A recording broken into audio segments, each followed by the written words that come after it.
Welcome to another Vixa Vaughn romance audiobook. We're excited to have you join us.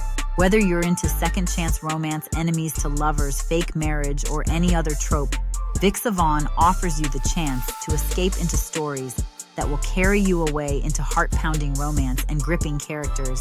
While we want to get you the full experience, some parts of this audiobook are abridged to stay abreast of YouTube's community guidelines.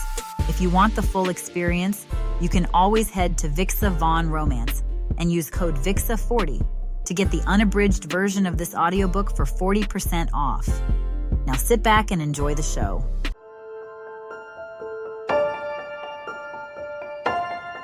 Chapter 1.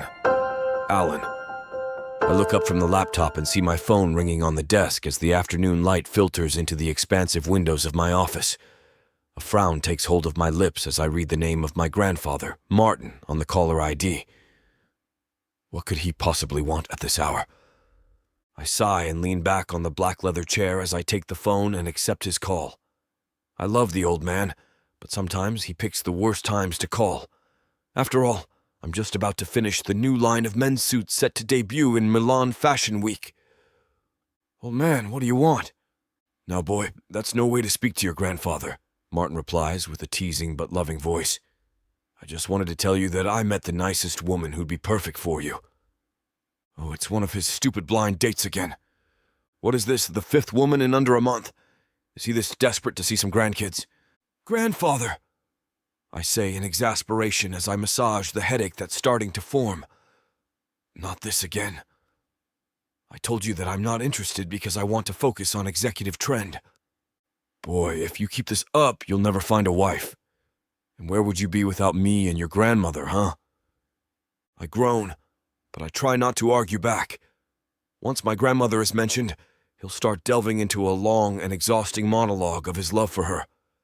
I'd rather shut down this idea as soon as possible so that I can get back to work.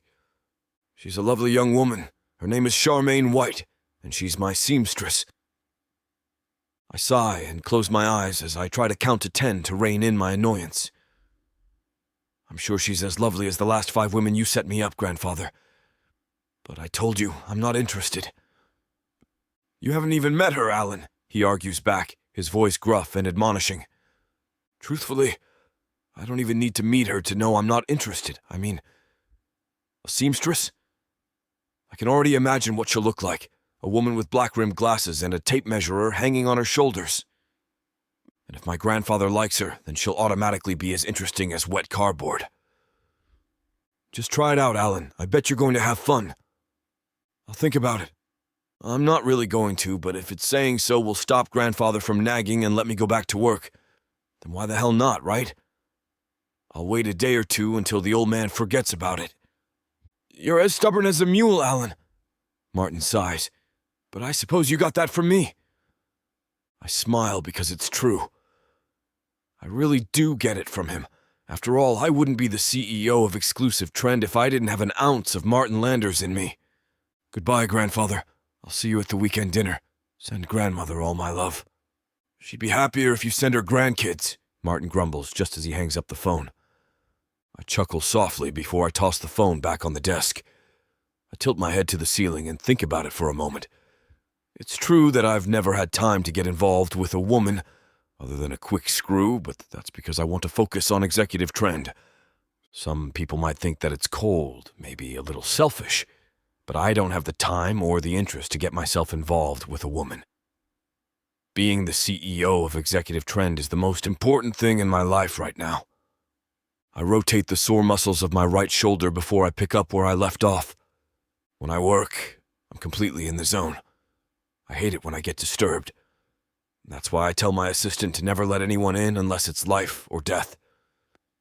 So imagine my shock when an hour after my grandfather's call, I see him sauntering into my office with a big, triumphant grin. I have something for you, Allan, he says with a smug smile as he hands me a thick stack of papers in a white folder. I take it from his hand, and even before I open it, I already know what's inside. The transfer copy for Allan Landers' share of Executive Trend, something I've desperately wanted since I became the CEO. What's the catch? I ask as I look at him suspiciously. Martin grins and crosses his arms in front of him. I want you to marry Charmaine White. The seamstress woman, I exclaim as I look at him in absolute shock. You don't want a date now. You want marriage? Listen, Allan. He sighs as he goes around the desk and lays a comforting hand on my shoulder. I know how much you love this company. I get it, I really do. But it's a lonely road to trek on when you're alone without a good companion and partner to support you. So, forcing marriage on me is the answer? My hands grip the folder tight in annoyance. I'm not forcing you to do anything. Martin takes a step back and regards me seriously. Take the deal or not, it's your choice. And you think this? I narrow my eyes when the name of the seamstress woman escapes me. Charlene woman is for me? Boy, her name is Charmaine. If you want to have a happy marriage, you better learn to remember her name. Martin lets out a boisterous laugh. I frown and glare at my grandfather before my hazel eyes flick to the folder in my hands. Am I willing to take this deal just for my grandfather's share of the company? To potentially marry a boring and dull woman to achieve my grand goals for executive trend? She's a good woman, Allan. Martin pats my shoulder. You could do a lot worse. I sigh in defeat. Maybe I can check her out first before agreeing to this deal. I could even ask my assistant to run a background check just in case. After all, what do I've got nothing to lose?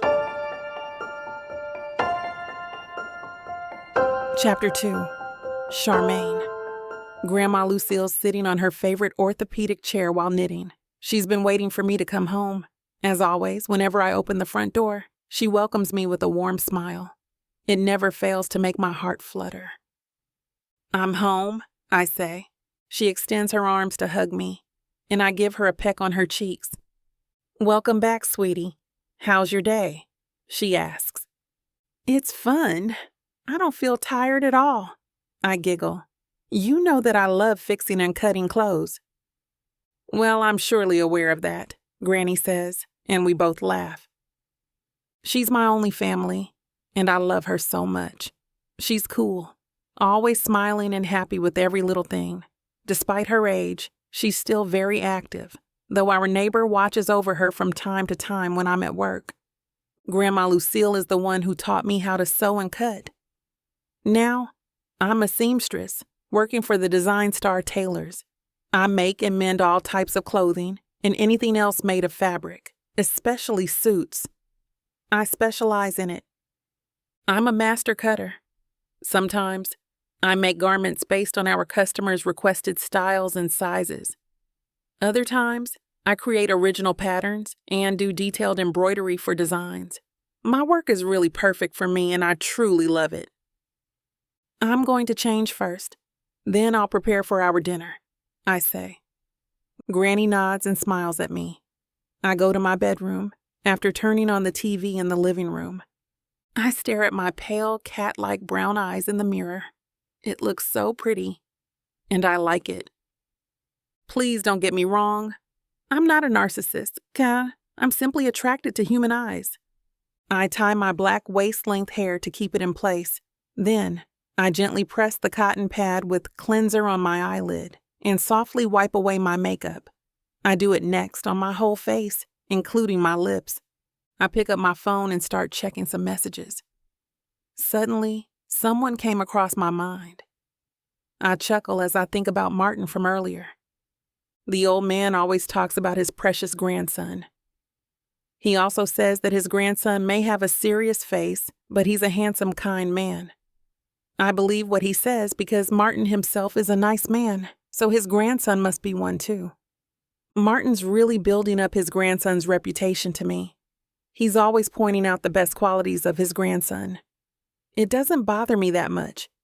It's actually quite amusing and cute. Whenever we're together, Martin's always trying to match me to his grandson.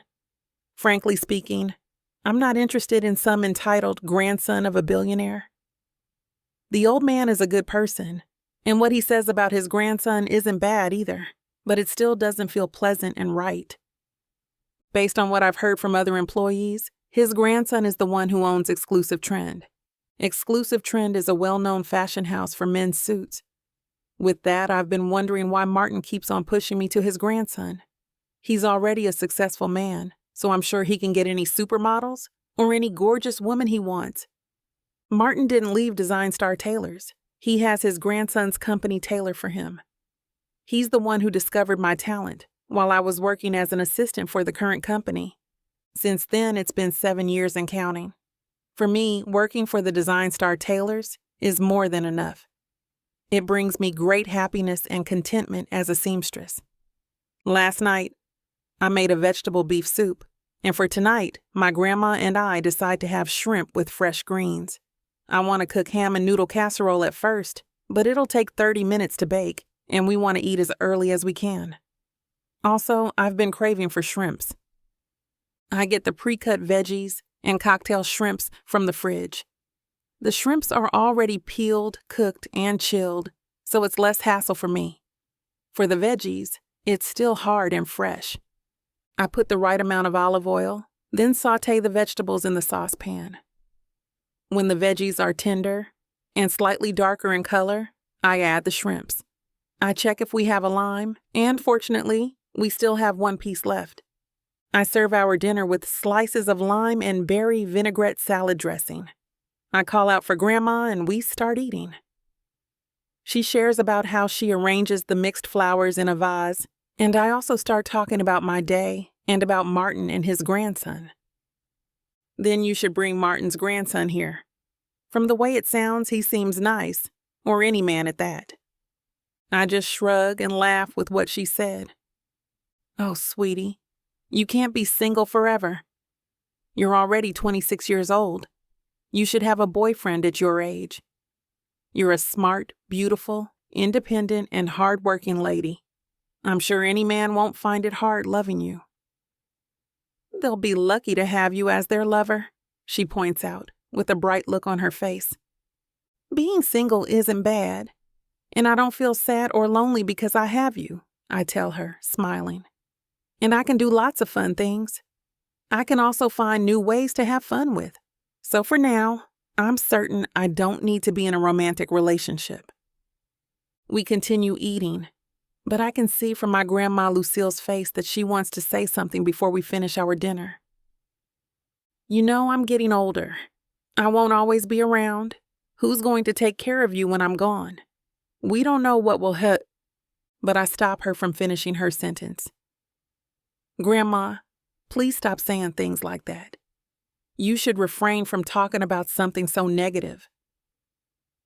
I reach for her left hand and hold it. You still have so many years to look forward to, I tell her, and she gives me a genuinely pleased look. Chapter 3. Allan. I lay on top of my king-size bed as I hold close to my face the piece of paper that states my grandfather, Martin Landers, is one of the shareholders of Executive Trends. Not a lot of people know that, by the way. Since I'm the CEO, and I happen to be the face of Executive Trends due to being constantly featured in the top 10 eligible bachelors of Men's Weekly, a lot of people always think that I'm the sole owner of the company. But that's not the case. A lot of my decisions have to go through a panel of shareholders, and the biggest one of them just happens to be my grandfather. I let go of the paper, and it flutters down on top of my face, obscuring the city lights beyond my penthouse suite as I start to think over my decision. If I ever want to push Executive Trends to become number one in the field of men's suit, I'll need to have full authority to do so, which means I'll need that share from my grandfather. I sigh as I mull over the deal that my grandfather presented me. It shouldn't be that bad, right? I mean, my grandfather has sent countless women on blind dates with me, but he's never outright suggested marriage. This is a first for my old man, so it probably means that this Charmaine woman is special, I guess. I turn and bury my face into the soft mattress, trying to let exhaustion take me. The hours tick by, and although I try my best to sleep, it doesn't come to me. I guess it's the perfectionist in me. I can never leave a task unfinished, and I know that if I ever want to sleep, I'll need to resolve this Charmaine and marriage deal. I weigh my options carefully. If I accept this deal, I'll get my grandfather's share, and I'll have a wife. If If I don't accept this deal, I'll continue to butt heads with the shareholders for every damn decision I make, which will always leave me bad headaches after meetings. Yeah, I've made my decision. First, I'm going to check out Charmaine White, and I'll see why my grandfather is so obsessed about her. Enough that he's willing to give away his share of executive trend. Maybe I can properly make my decision then. I groan in frustration when I see the soft morning light start to peek between the curtains. Damn. This is why decisions for business deals should be made before going to bed. I push myself off of the bed and stretch out the aching muscles on my back and arms. Right. Nothing can be done about it now. I grab my phone and shoot my assistant a message to change my morning schedule so that I can drop by the Design Star tailor and check out my potential wife. I quickly put on my best black three-piece suit and make my way down the penthouse elevator to the main hall. My driver is already there, ready to pick me up. I make myself comfortable at the back of the Porsche 918 Spider as it zooms through the busy streets of New York City. It's only about a 20-minute drive until I arrive at the entrance of the Design Star tailor. I take a quick look around the store. I think it isn't so bad, although I still don't understand why my grandfather continues to have his suit tailored here when there are plenty of excellent tailors in the executive trend. I push open the glass door and immediately spot the woman my grandfather is so intent on matching me with. "Hi, welcome to the Design Star tailor," she says with a huge smile and an upbeat attitude, the kind that's way too energetic for an early morning. "What can I do for you?" "Hello, is there anyone here that can take my measurements?" "That would be me." She laughs as she points to the tape measure draped over her shoulders. At least I got that part right. "Follow me." She leads me to a raised podium in front of the mirror. I unbutton the jacket I'm wearing, slowly unveiling the muscles straining against my white dress shirt. I smirk at the way her eyes follow each pop of the button. I clear my throat to bring her attention back to me. She looks up with an embarrassed and innocent smile. "Well, that's cute. So, is this your first time getting your measurements for a suit?" She stands on her tippy toes to reach my shoulders with her tape measure before she jots down the numbers. "No, not really," I reply as I observe her quietly. "My name's Allan, by the way." "Nice to meet you, Allan. My name's Charmaine." She circles and measures the length of my arm. "Damn, you're tall. It's kinda difficult to take your measurements." "My apologies." I smile pleasantly as she goes around to measure my wide chest. "Nah, you're not the first tall man to enter through those doors, and you won't be the last either." She looks at me with a smile, her pale, brown, cat-like eyes sparkling with playfulness. "I can handle myself." Okay, she's interesting. My old man wasn't lying when he said that she's a lovely woman, but of course he would leave out how absolutely gorgeous Charmaine White is. "Okay, finished." She takes a step back and jots down the last of my measurements. "What's the occasion, by the way?" "Just for the office," I reply before I grab my jacket and start to button it up again. "So what do you recommend, Charmaine?" She looks at me and blinks in surprise. "Seriously, you're letting me decide? You're the expert after all." A sparkle of excitement takes hold of her eyes before she nods. "Okay, so I suggest charcoal gray with light to mid-weight wool. For your muscular build, a double-breasted jacket will fit perfectly. 2 buttons are the standard, of course, and you should opt for a peak lapel. The back should have a rakish double vent, that's just non-negotiable, and I'll make sure you can actually use the flap pocket, don't you worry." I look at her in awe. "You know your suits." "I would hope so, or else I'd be out of a job." She lets out a twinkling laugh before she grabs the sheet of paper with my measurements and makes her way to the back of the counter. "So, Mr. Allan, should I go through with the order?" I shake my head in utter disbelief. She's completely the opposite of what I had imagined. She has totally blown away all of my expectations. She isn't boring, and she isn't dull. Hell, she seems passionate and knowledgeable about suits, something we both have in common. "Sure, put it on my card." I hand over my black card. I smile amusingly at the way she eyes the card in a mix of awe and disbelief, before she hurriedly puts in the order. "Here you go, Mr. Allan.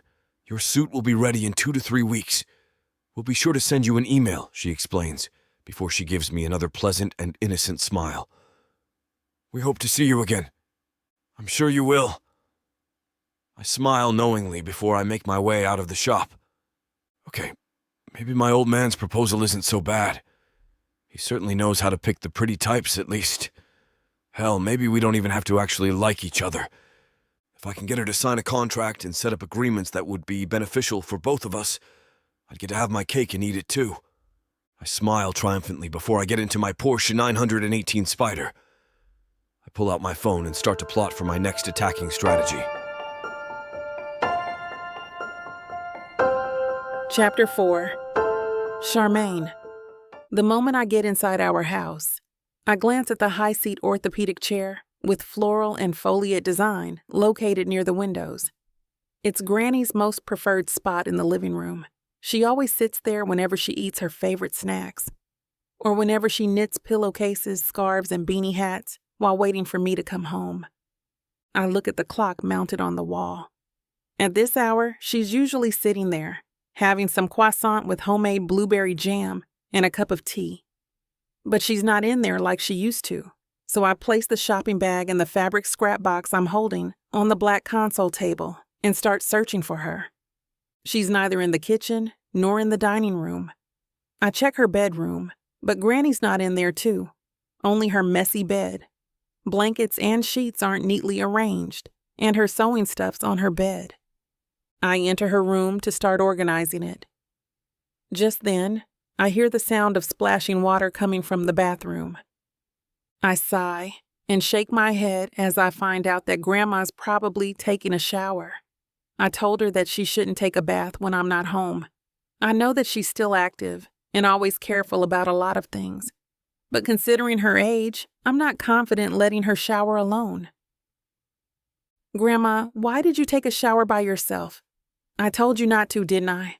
I say while picking up her cream-knitted cardigan and her other clothes on the floor. "You should have waited for me instead," but didn't hear a reply. Only the sound of water hitting the tile flooring can be heard. My heart starts to pound as I hurriedly open the door. What my eyes see makes my whole body tremble.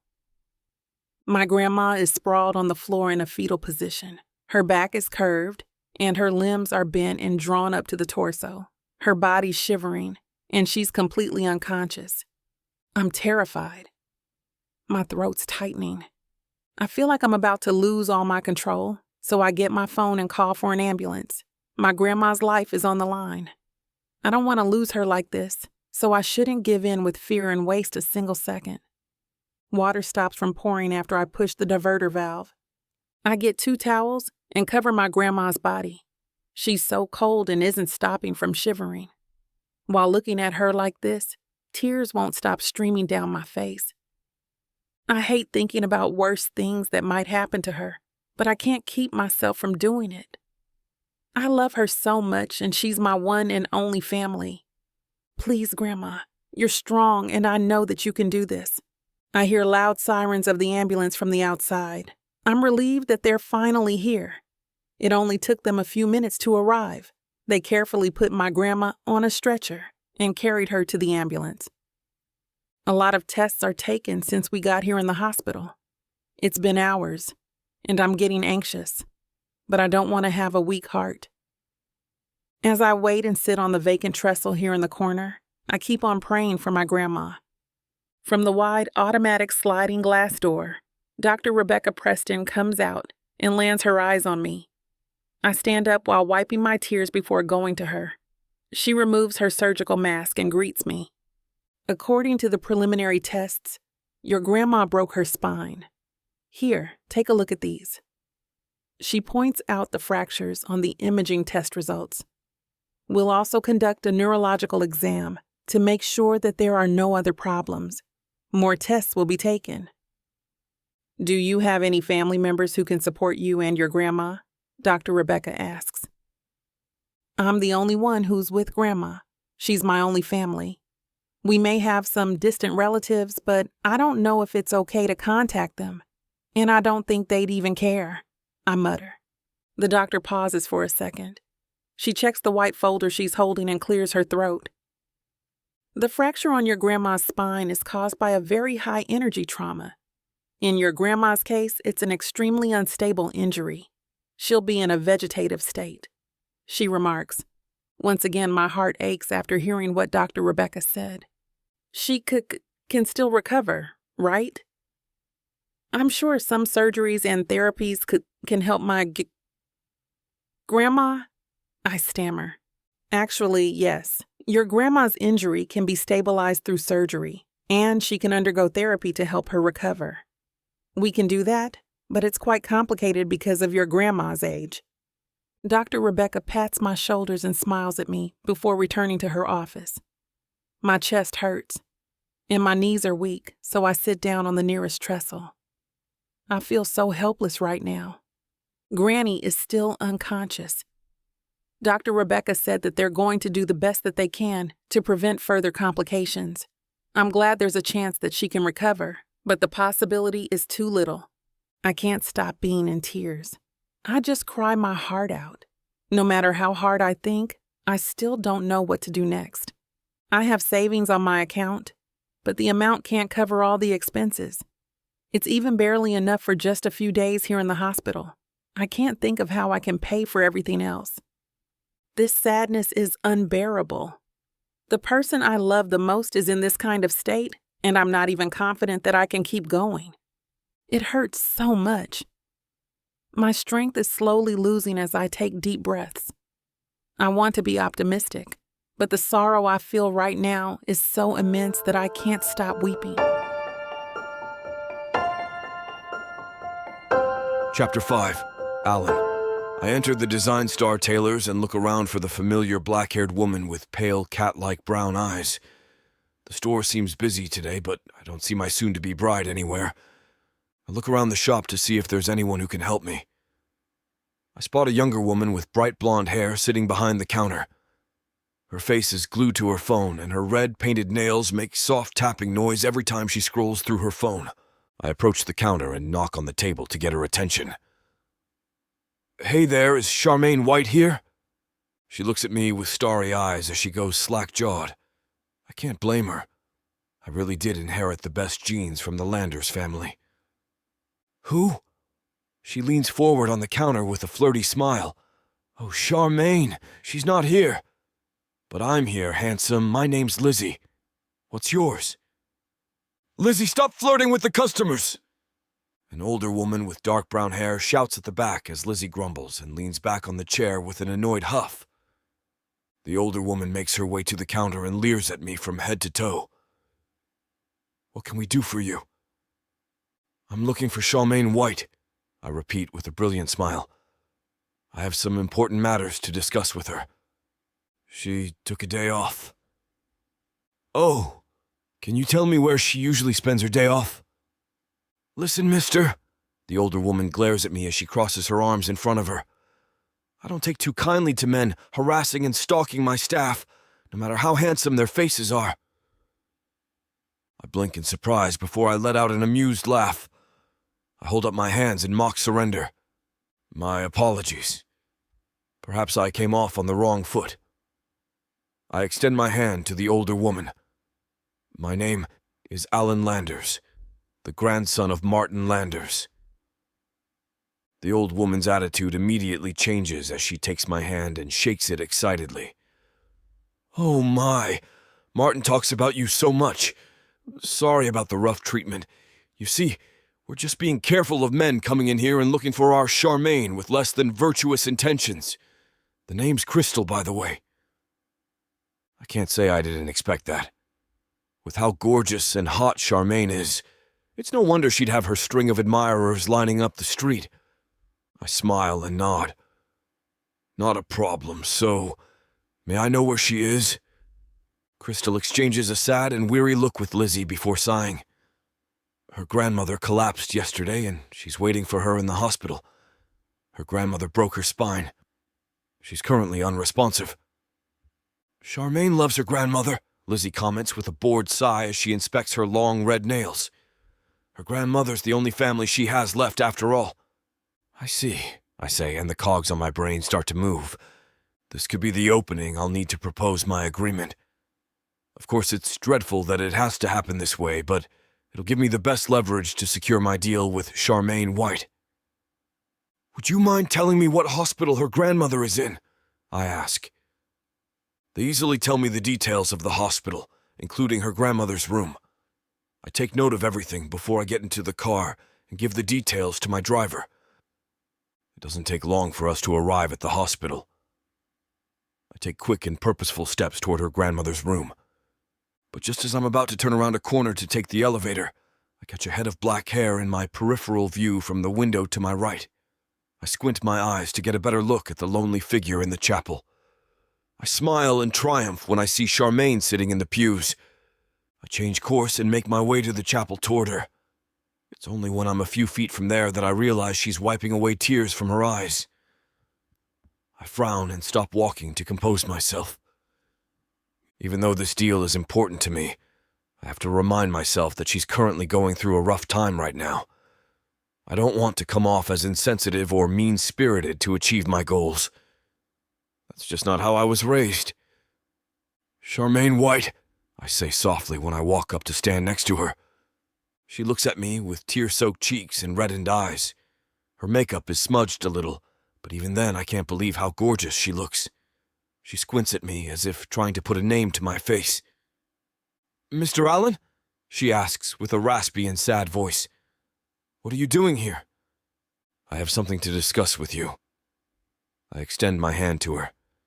And let me properly introduce myself this time. My name is Allan Landers, Martin's grandson. Wait, you're Martin's grandson? She says in shock and disbelief, but she takes my hand and shakes it nonetheless. What are you doing here? And what do you want to discuss? Wait, did Martin send you here? I chuckle at the rapid-fire questions that tumble out of her lips. May I take a seat first? Sure. Charmaine makes space for me. I sit down next to her and look straight ahead at the stained glass windows of the chapel. To answer your first question, yes, I'm Martin's grandson. Okay, I got that. She chuckles despite her tears. And the other questions? No, my grandfather didn't send me here. I turn to look at her with a brilliant smile as my hazel eyes gaze into her pale browns. I'm here because I want something from you. And with the information I have, I know you'll want something from me too. She scrunches her nose and looks at me in disbelief before a scowl takes hold of lovely face. Are you flirting with me? Because let me tell you, buddy, you've picked the worst time to get into my pants. I let out a hearty laugh, the deep baritone of my voice almost echoing in the space of the chapel. I smile amusingly at her, and she looks back at me in annoyance and anger. It's cute. I like that she doesn't back down and actively challenges my expectations of her. No, I heard about your grandmother. I can help with that. I'll give you the money you'll need to take care of her. All you have to do is sign a little contract with me. Her beautiful eyes widen in surprise, and I can see her working through my words. It doesn't take her long to reach a conclusion before she looks at me with apprehension and curiosity. What do you want? I smirk. Game, set, match. Chapter 6. Charmaine. If it's all crap, then I wouldn't want to listen to anything Allan will say. At first, I can't believe that he's the one Martin has been talking about, but the old man's description of his grandson's appearance perfectly matches his. And because of the sole fact that he's Martin's grandson, I made up my mind and gave him a bit of time. When I asked Allan earlier if Martin told him to come here, he said no. Since then, I've been wondering if he'll lend me money or what. I've been thinking about what he wants, why he came here all by himself. I'm sure he wouldn't go such lengths to go to this hospital and help me for free. The situation I'm in is tight. I'm in dire need of cash. My savings aren't enough. It won't last for long. Money isn't absolutely everything, but we all know that it makes life better. Allan locks his deep set of hazel eyes with mine. I look away because I can't stare. My eyes sting. They're swollen because I've been crying for more than 3 hours now. I stand up and sink to another seat away from where I was sitting before, getting more weary and anxious in each second that passes by.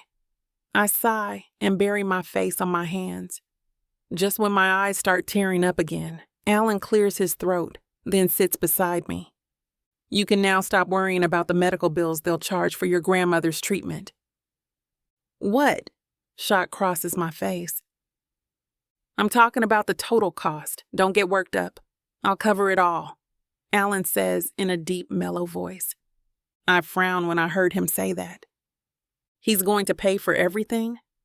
Sounds too good to be true, but I'm sure didn't hear it wrong. He said that he'll cover all the expenses. I'm giving my whole support to you, so ease up. I guarantee that your grandma will have the best medical care and treatment. She's going to have the most skilled doctors and therapists, he says in a very serious tone. Doubt arises in my mind when he first said he'll pay for everything. Now he even ensures that Grandma Lucille will have the best medical assistance. It's quite suspicious that he'll give me such big help so easily. True, he has all the means since he's the grandson of a billionaire and he owns a very successful company. But he doesn't know me that much. Why would he offer me such things? He crosses his arms and continues talking. From the way I see it, she's very important to you, and you want the best for her. I know how it feels like when someone you love is in this kind of state. It's hard. It's painful. He's right. Grandma Lucille is very important. Or I'd rather say that she's the most important in my life. I want the best for her. It hurts when I think about my grandma's condition. With the wealth he has, giving financial help is an easy thing for him. I never dreamed about becoming one of the world's top billionaires, but at times like this, I envy rich people like Allan. They don't have to worry about matters related to money. They can buy anything and afford the best health care. Why are you willing to help me? You probably only know me because your grandfather might be telling you stories about me. But we're practically strangers, I say while looking at his face. I know you're rich, but it doesn't make sense. He insists that he'll give me the money I need for Grandma Lucille. He says I'll just have to sign a contract with him. My eyes widen in surprise when he says that. I stare at him, and he gazes back deep into my eyes. As I thought, he's not here to help me without an exchange. What do you want? I ask. It's simple. I want you to marry me. I'm dazed by what he mumbled. You can't be serious. Why are you doing this? I mean it. The truth is, my grandfather still holds shares in the exclusive trends, so it's not solely mine, he explains. And then one day he called me telling me to meet his seamstress. Earlier, Allan claims he's here to help.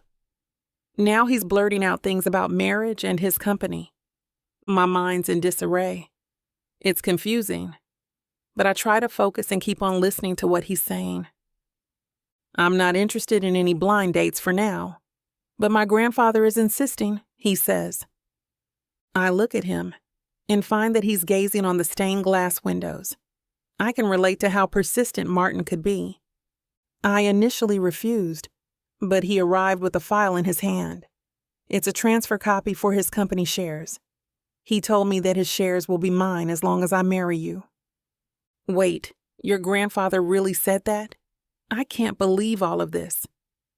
So you're telling me that you'll get your grandfather's shares and I'll get the money I need as long as I marry you? Yes, that's correct. This is crazy, I exclaim.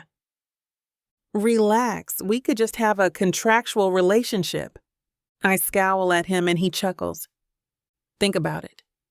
It may sound crazy, but try to look at it from a different perspective. This proposal might be the only way to solve your problem. It's a great escape for both us. It's an advantageous situation. You don't have to worry about money, and in return, I'll get the shares that I want. He stops talking. I get quiet and concentrate on thinking about his deal. Silence fills the air. Fine, I'll think about it. Seems like I've got no other choice. Chapter 7. Allan. I'm leaning on the leather seat of my Porsche 918 Spider when my phone pings with a new message. I open it and smile in triumph at the message staring back at me. There's really nothing like the feeling of securing a deal. I'm in. But I need something first. Sure, I reply with a smug smile. I need you to wire $100,000 for my granny's operation first, she replies and sends another message with her bank details. I raise my eyebrow as I read the message amusingly. This isn't how I usually conduct my business deals. After all, I'd be ruined if I just agreed to every demand without the safety net of a contract. Plus, what's my guarantee that she's not going to disappear on me after getting the money? I stare at my phone, and a small part of my heart softens at the mention of her grandmother and the operation. From the few days I've gotten to meet and know Charmaine White, she's been nothing but kind and honest with me, so I'll let this one go for now. It's not like $100,000 is a lot of money for me anyway.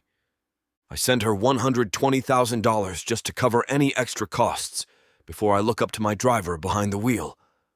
Rob, change of plans. Take me back to the hospital. Right away, Mr. Landers, he replies as he taps in the new address into the GPS of the car. I settle into my seat as I look into the bustling streets of New York City before I go back and glance over the multitude of work emails. The whole drive doesn't take more than 10 minutes, and I pass the time by going over some documents my assistant sent over for my approval. We're here, Mr. Landers, Rob announces as he parks the car. Thanks, Rob. I pat him on the shoulder before I grab the file next to my seat, exit the car, and walk into the hospital to find where Charmaine is. I thought it would take a while to find her, but turns out it's not that difficult when she's practically pacing up and down the hallways. I hang back a little to observe her before I talk to her. She looks tense, anxious, and scared, which is understandable, of course. Her grandmother is currently behind the door for an operation that will determine if she'll live or not. My heart aches at the sight of her. She looks like she hasn't slept and eaten yet. She should take better care of herself, but it's not like I don't understand. This is her grandmother, after all. I'd be worried too if it's me in her position.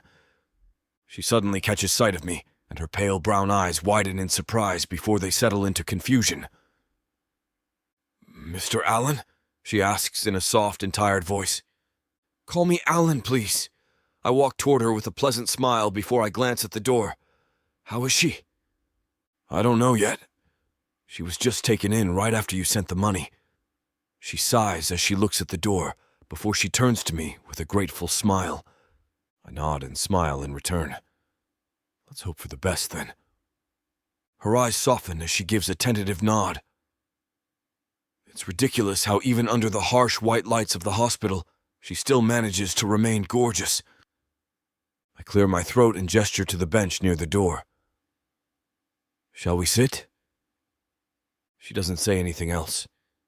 She takes a seat first, then I sit next to her. A pleasant and comfortable silence settles between us, and it's strange how cozy I feel around her. I've never had felt this with other women, and it almost feels like I can be myself when I'm around her. 1 year, she breaks the silence with a weary but commanding voice. 2, I refute. I'll be too busy with the executive trend in the first year once the transfer of my grandfather's share is finalized. I need at least 2 years to get everything in place. Fine, she agrees with a small sigh. But we can't be intimate. No hugging or kissing unless we absolutely have to. And definitely no doing it. Fine with me, I say dismissively. Although I'm a little disappointed, I try not to show it. She adds, I need everything in writing. I smile in amusement before I drop the folder that I took with me from the car on her lap. She blinks in surprise before taking the folder into her hands and turning to look at me in awe. This isn't my first business deal. I point to the folder with a nod. Add anything you want and state whatever amount you'll need. Seriously? She looks at me in disbelief. I just need enough money to pay for my grandma's medical bills. Hey, it's your decision. I look at her teasingly. But just so you know, I'm not paying alimony after the divorce, so I'd go big with the contract if I were you. She frowns and glares at me as I chuckle. I stand from the bench and turn to look at my golden Rolex to note the time. I need to go back in an hour or else that virtual conference for Paris will be wondering where I am. Bring it to my office once you've written down everything, I say as I pull out my phone and shoot my assistant a quick text to prepare the documents I'll need for the conference. Then we'll finalize everything with one of my best lawyers. She looks up at me in surprise. You have several? Naturally. I pause and look up from my phone before typing in another message to my assistant. In fact, we should get you one too. Send the bill of your lawyer to my assistant. I just sent you his details. Are you always this... She searches for her next words before she looks at me apprehensively. Thorough? I smile handsomely and place my phone back into my pocket. I prefer the word organized. Right, she replies as she spares a worrying glance at the door of the operation room. I'll hand this in within the week. That'll do, I agree. I'm about to leave when I remember the tired and weary expression on her face. I glance at her over my shoulder. By the way, which do you prefer? Something healthy or something greasy? I ask. She furrows her eyebrows in confusion. I guess something healthy. Noted. I make my way down the hospital cafeteria.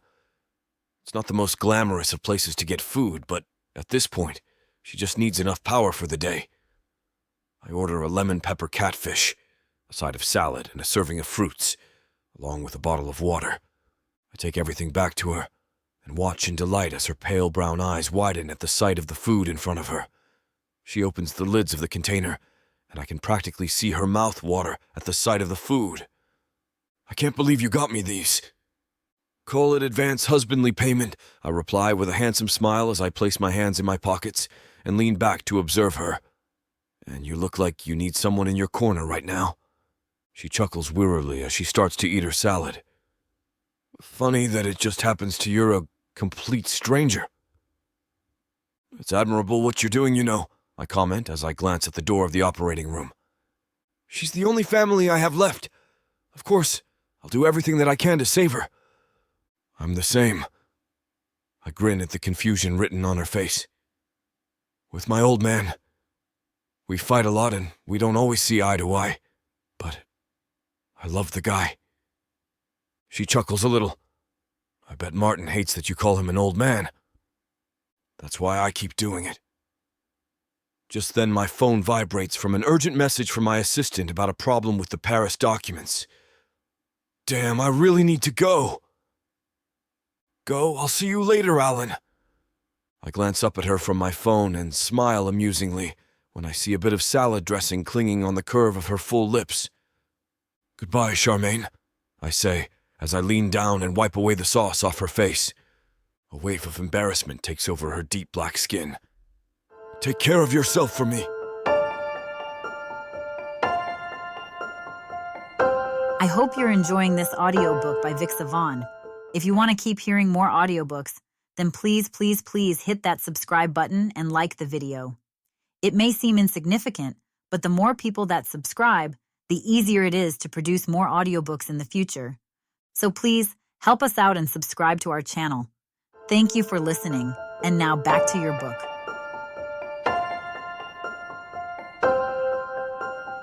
Chapter 8. Charmaine. It's already afternoon, and the operation hasn't finished yet. I clasp my hands together. I keep on praying and praying that Grandma Lucille will be strong for me. For us. I release a shaky sigh and lean on the bench, staring at the white ceiling of the hospital. I'm done signing the contract, jotting down our do's and don'ts, as well as the later expenses for Grandma since there are still more tests to come. I have no choice, and I have nowhere else to go. I really need cash, and marrying him was the only solution for Grandma Lucille to be given immediate care.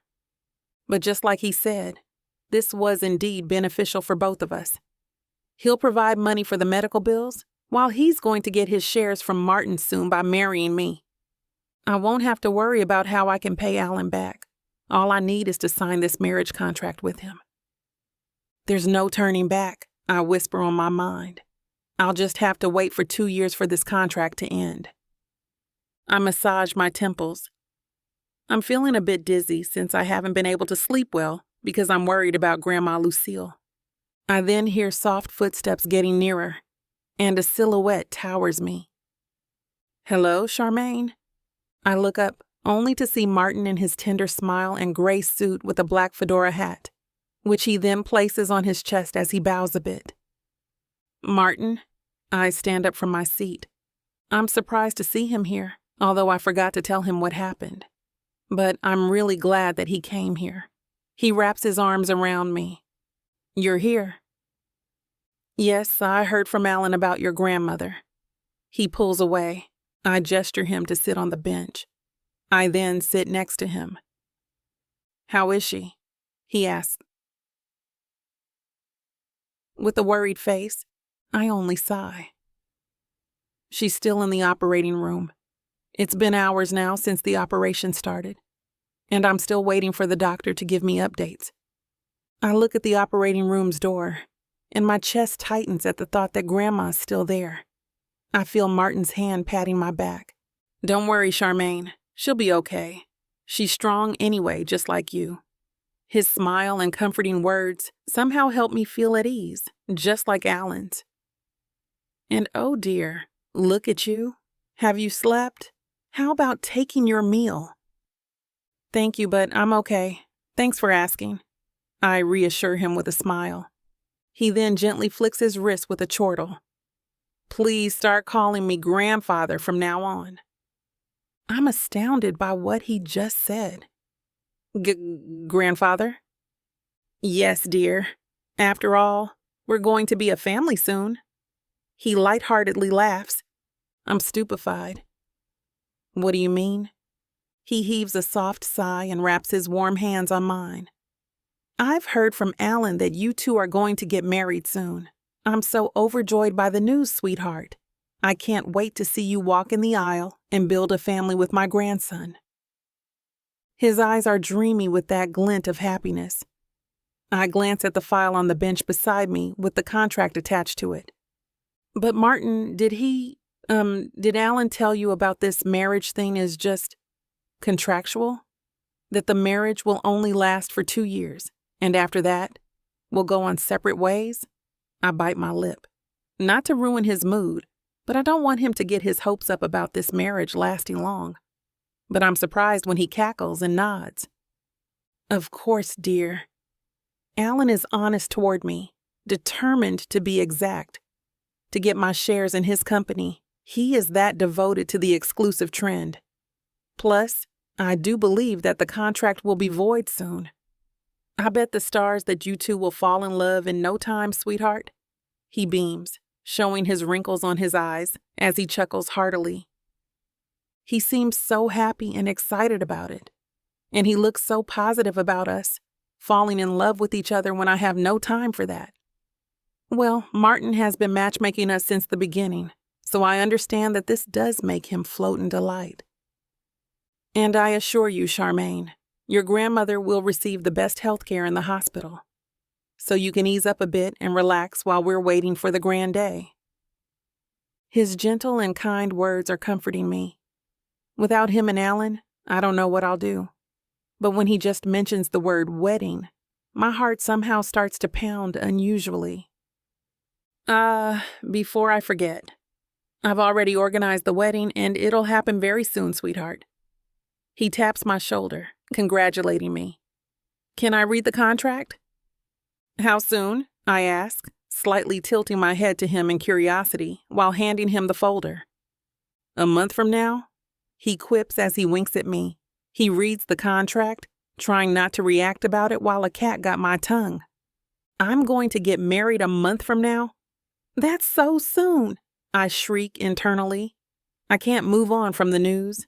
Thinking that I'll be marrying his grandson, Allan Landers, the exclusive trend's CEO and a billionaire, gives me a bit of pressure. Will I be featured on the news?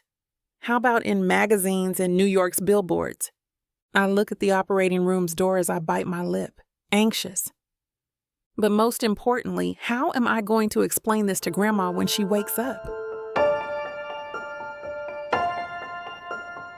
Chapter 9. Allan. Cheers to your upcoming marriage! Martin exclaims as he raises the flute of champagne in the air before he moves to the drink cart in the corner of my office and pours me my flute. I sigh and take the flute from him. You do remember that this just for your company shares, right? He lets out a bellowing laugh and takes a sip of his champagne. I'll wait for the day you'll tell me that you've fallen in love, boy. Not going to happen, old man. I chuckle fondly as I swirl the champagne in the flute and start thinking of Charmaine. But she's a nice woman, pretty too. Martin grins triumphantly. Look at him, already falling in love like a fool. That's not going to happen, grandfather. I scoff and move behind my desk. I drop down on my office chair with a deep sigh. You never know, he counters as he takes the chair across from me. Love is an unpredictable creature, and one day you'll wake up and realize that love was right there all along. In fact, your grandmother and I groan and massage away the headache that's starting to form as my old man drones on and on about the time he met and fell in love with my grandmother. I tune him out because I've heard this story 1,000 times. It's not that I dislike my grandfather's visits to my office, but when he said he was dropping by to start signing the papers for the share transfer, I thought it would be a quick thing. But of course, it's never just a quick thing with my grandfather. Can we just discuss the share transfer? I cut the endless monologue of his European trip with my grandmother last year. All right. Give me the papers to sign. He places the flute on the desk and motions his fingers for the papers. I smile in gratitude as I hand over the thick folder of papers. He takes his pen from the breast pocket of his black suit and starts to go through the stack of papers one by one. Have you already prepared the stock and transfer book? Of course, I scoff. Did he really think that I haven't thoroughly prepared for something I've been wanting for years? I'll have the rest of the relevant parties signed once you're done. Good. Don't forget to record it in the company books. I'll have my agent take care of the rest. Grandfather, I say as I lean back on my chair and regard him seriously, you don't have to worry. Everything is already set. All you need to do is sign. Martin chuckles fondly as he looks at me with proud and affectionate eyes. Forgive this old man. Sometimes I forget that you're not a young boy anymore. I grin. Yes, I'm not anymore. He nods before he goes back to sign the papers. Suddenly he pauses and the grin on my face wavers. I can already see his brain turning and I don't like it one bit. When Allan Landers starts to plot, it's never good news for me. He smiles knowingly before he puts the pen back in his breast pocket and gives it a good pat. I frown. There are still some papers left to sign. I know. He smiles at me and nods. I'll sign it all after the wedding and the next board meeting. Old man.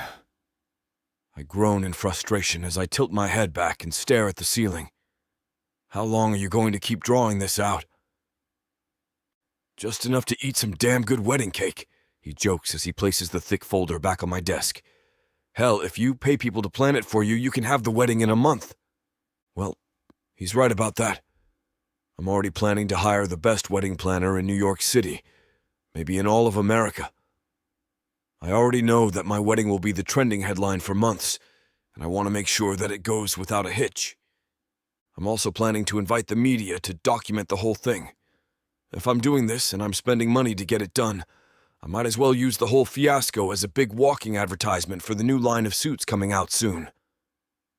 All right, I say as I start to plot out what I'll need to do and how I'll execute it.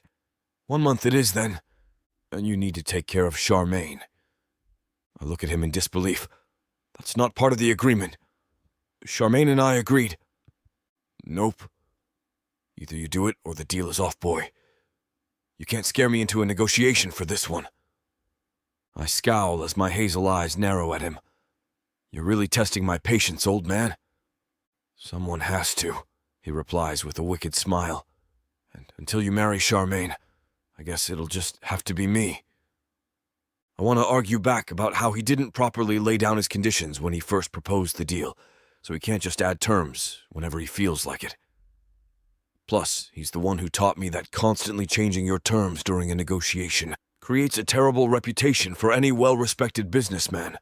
A lesson he taught me to never ever do, but he's doing the exact same thing. But something stops me from arguing back.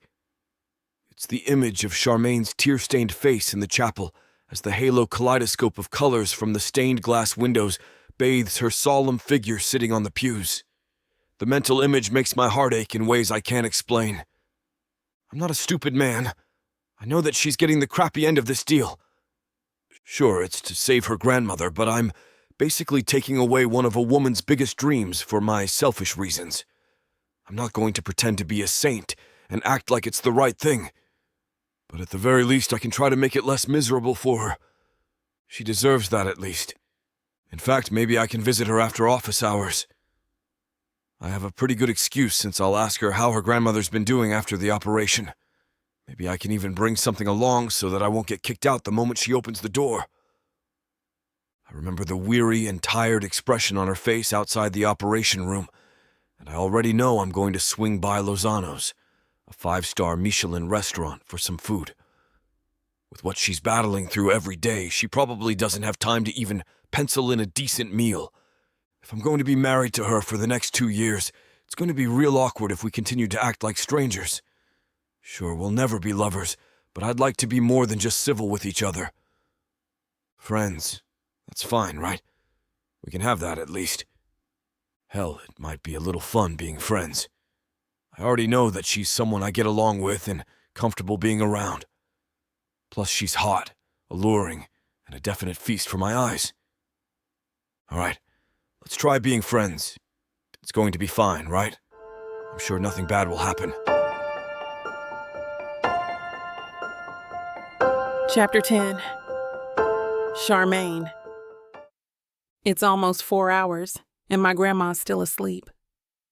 The doctors say that it'll take a lot of time for her to rest after the operation. I hope that she wakes up soon, but right now, I'm just glad that it was successful. I suddenly hear my stomach grumble. Looking at the time, I realized that I forgot to eat dinner. The last thing Allan told me was to take care of myself, but here I am, starving.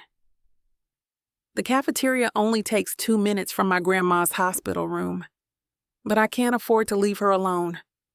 My stomach grumbles again as I smell something pleasant from afar. Man, I'm so hungry. Someone knocks on the door, and after opening it, a tall guy appears right before my eyes. "Hey, you," Allan smiles. Now, that's charming. He usually wears a serious face, and I'm kind of surprised that he's here this late. "I'm guessing that you haven't eaten yet?" "So that's what I'm smelling."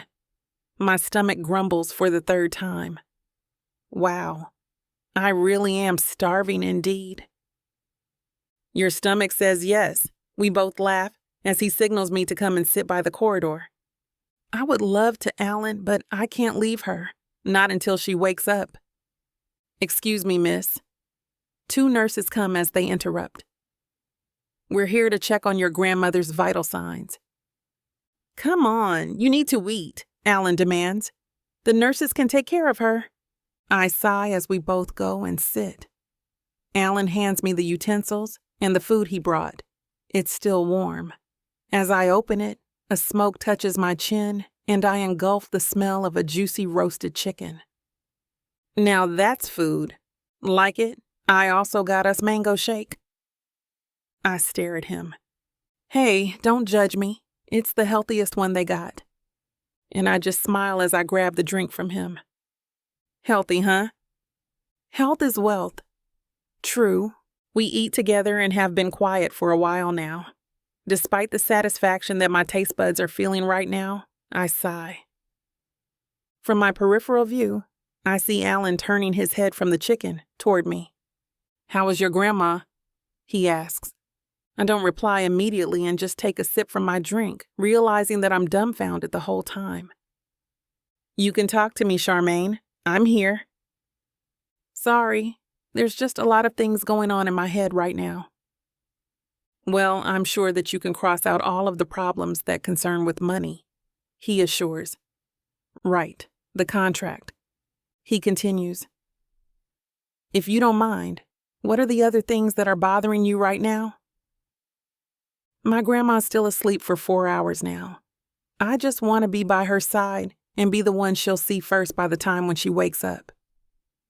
Let's just hope for the best. I know that your Grandma Lucille is a strong woman. How'd you know that? The old man told me. He smirks. He may be a liar to me about different matters, but he always tells the truth about things like these. He lies to you? About girls.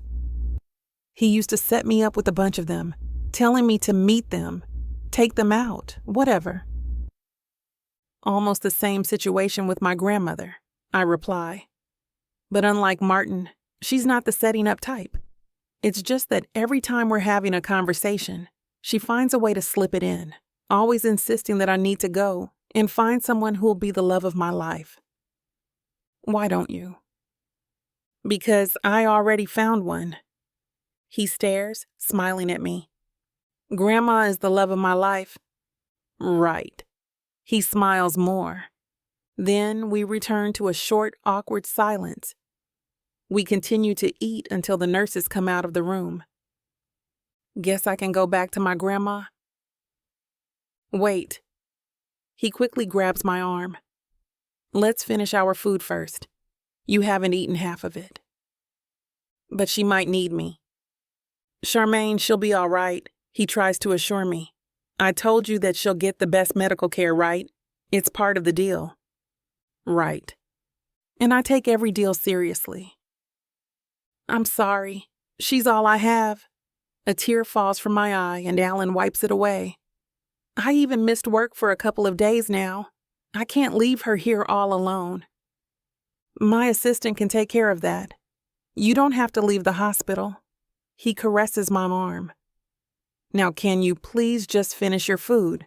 I'll be always here to bring you some and make sure that you're also taking care of yourself, just like what you're doing for your grandma. Thank you, Allan.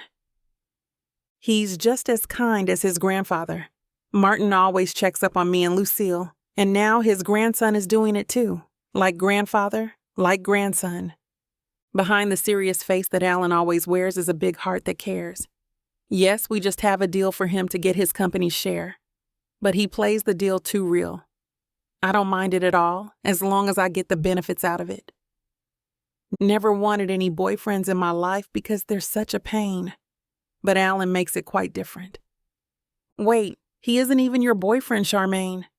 Maybe it's the mango shake talking, but he'll be my husband soon. In a month to be exact. As early as now, I can say that living with him won't give me a hard time. After all, he feeds me with a lot of healthy foods. It's not that bad if I try to imagine Allan as a boyfriend or as a husband. He's serious and innovative. He loves fashion so much, is a perfectionist, and has a loving grandparent. I guess I can mark the last 3 things as something we have in common. Oh, right. The chicken is waiting. Chapter 11. Allan. I didn't think that in 5 days so much could change. I've been regularly visiting Charmaine's grandmother after office hours. It's not like I have to, it's certainly not in the contract, but I realize that I'm doing it purely because I want to. Maybe because I'm a little worried about Charmaine. For the last 5 nights, all I've ever seen was how tired and hungry she always looked. That's why I regularly bring food for both of us.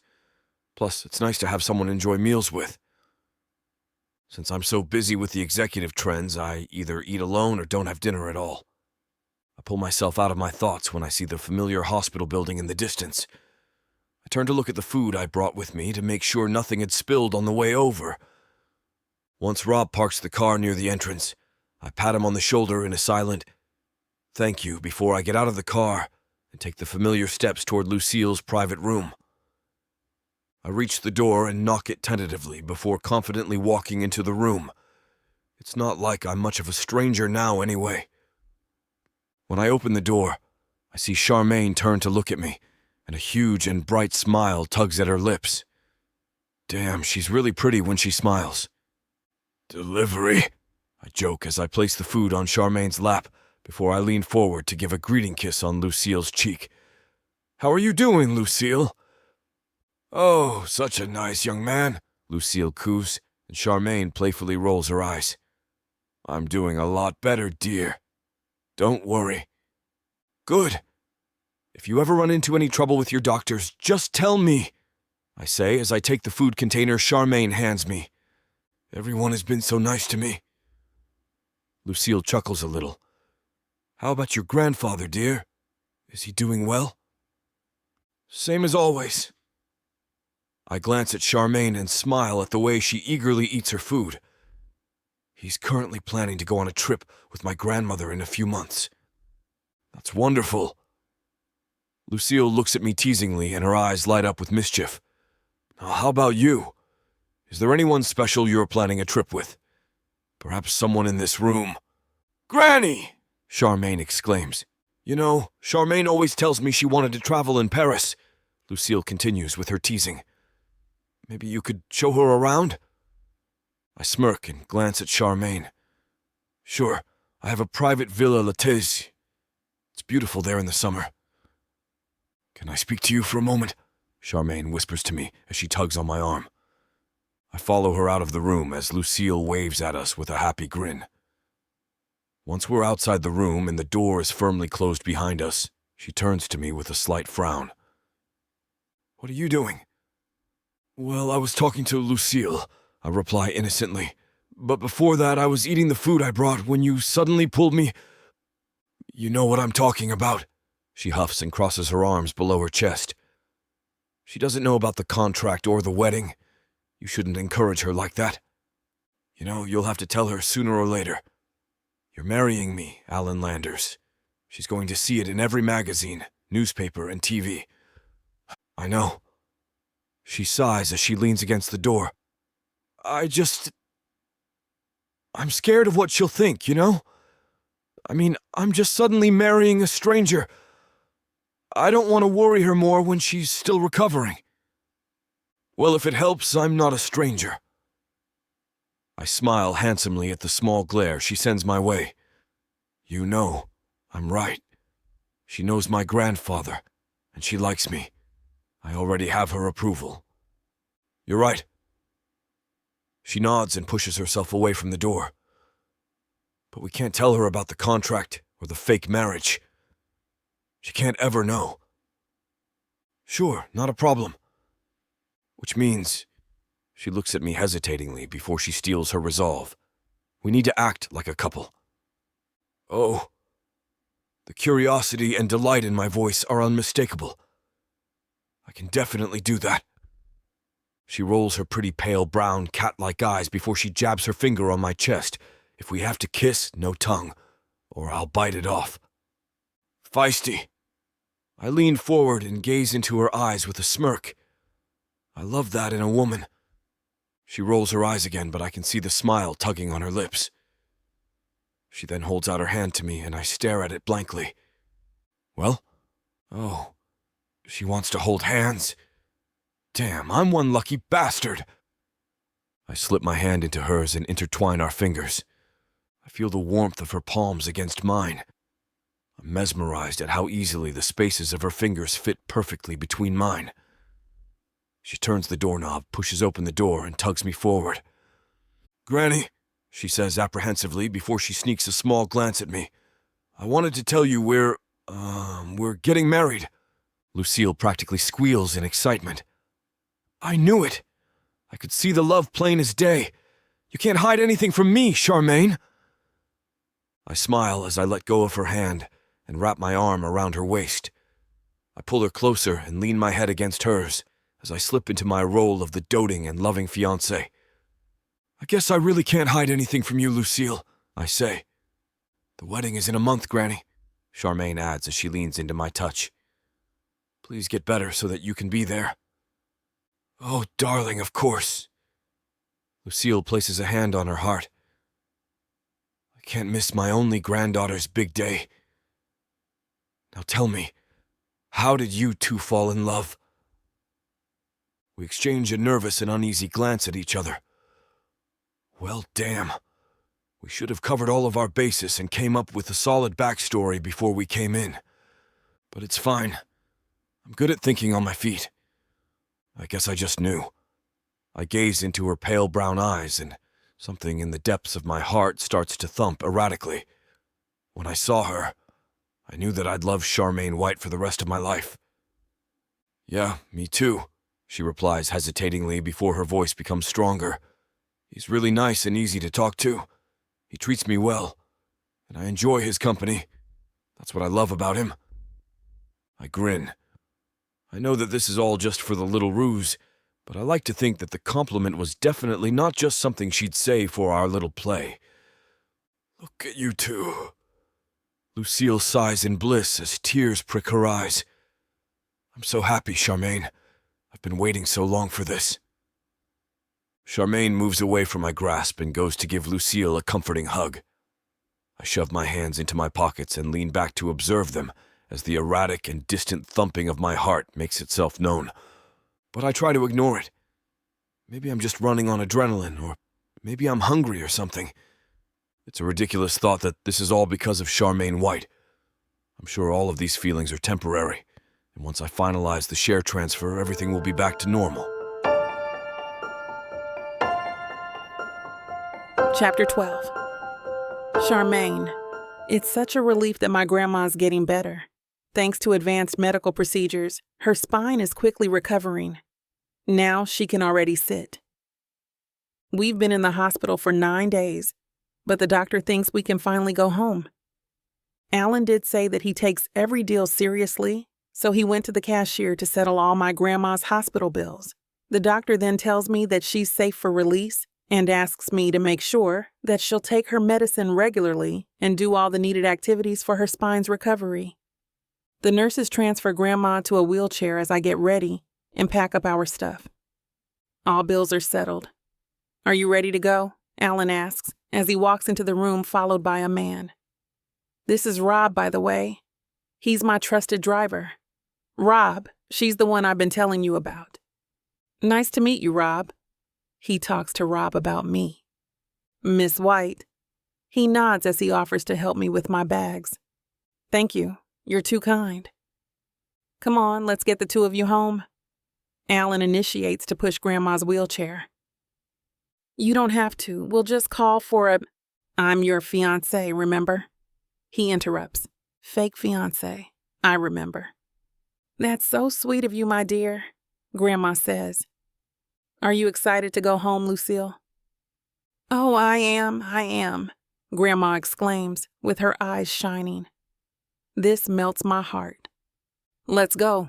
Just give your address to Rob and he'll drive us there," he calls on. "All right, boss." Honestly, I like the part where he offers a free ride home for us. The part where he'll get to see our place is what I'm shy about. Maybe because it's too simple. Well, for a billionaire like Allan Landers, I guess. We arrive at our house half an hour later. Rob and Allan both assist Grandma in getting out of the car and into her wheelchair. He gives a pat to Rob, and I lead the way inside. Home sweet home. Well, this is me and my grandma.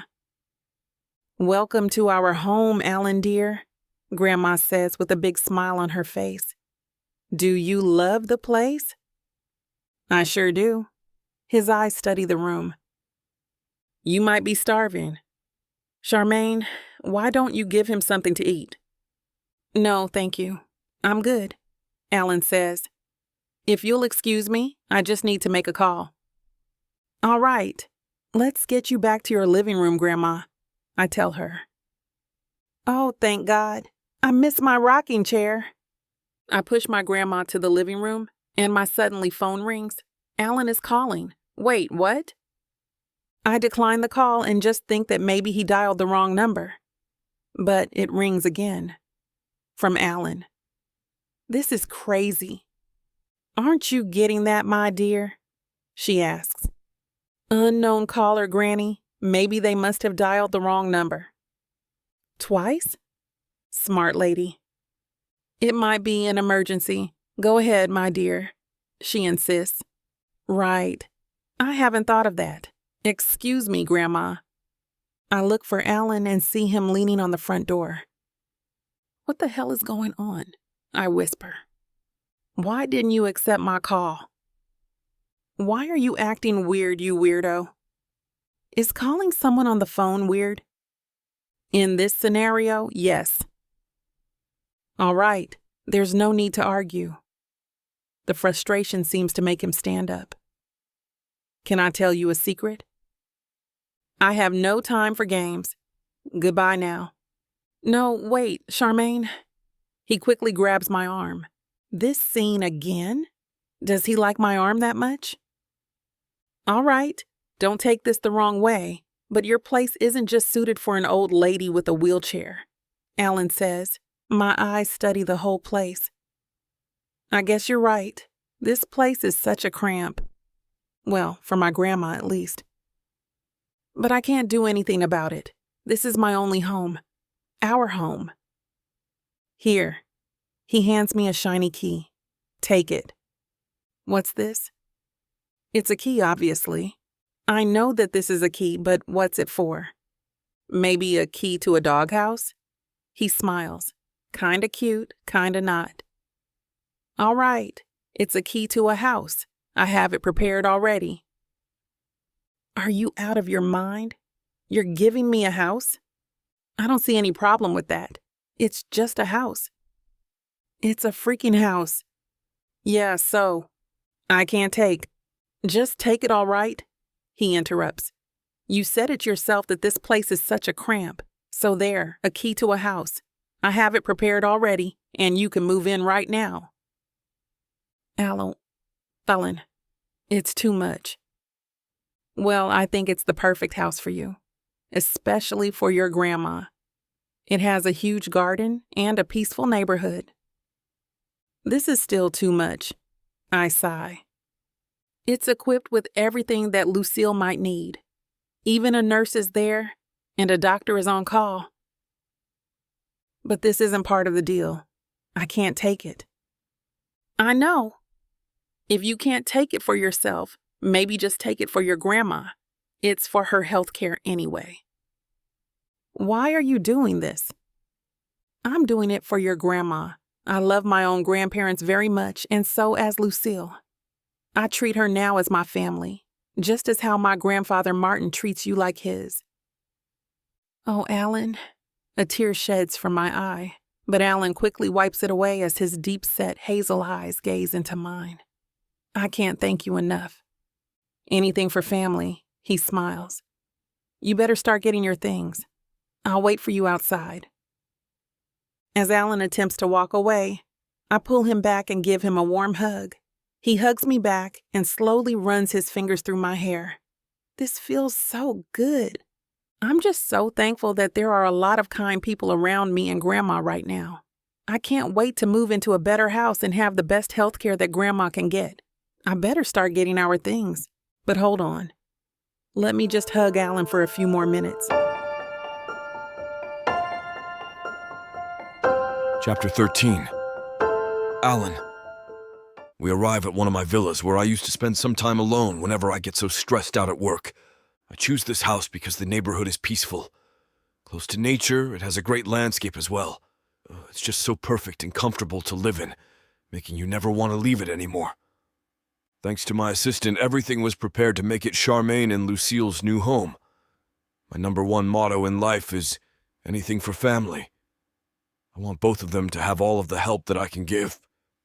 It's even surprising to see the old man come here just to help us move in. He treats Charmaine as a family, like his own grandchild.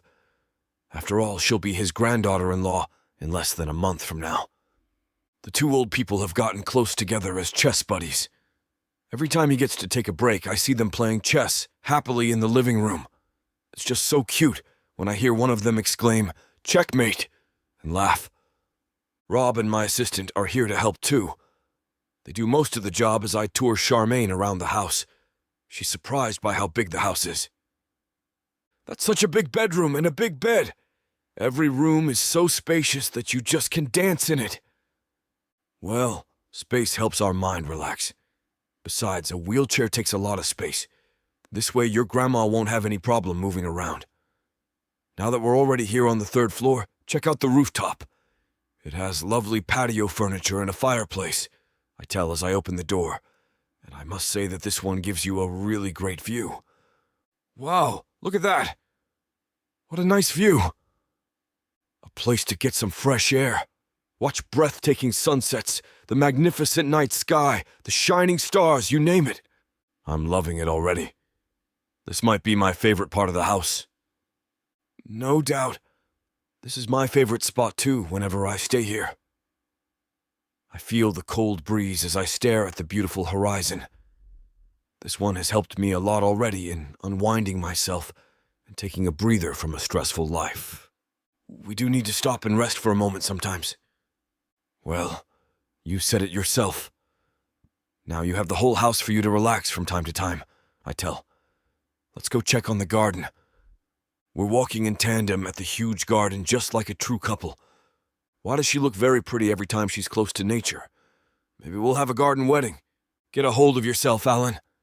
Such a huge garden, it's lovely.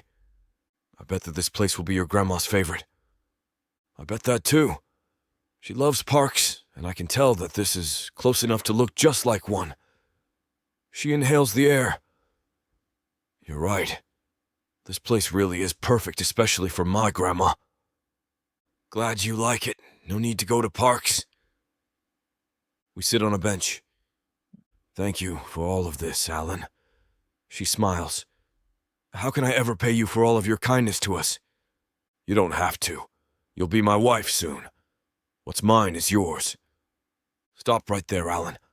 I keep forgetting that everything is just contractual. I can't deny the fact that sometimes I picture her as my real wife, like we're happily married for real. But all of a sudden I remember why we were in this situation in the first place. And besides, I want to help you. Your grandma. It's part of the deal, right? I tell to quickly escape the awkward situation a few seconds ago. Right.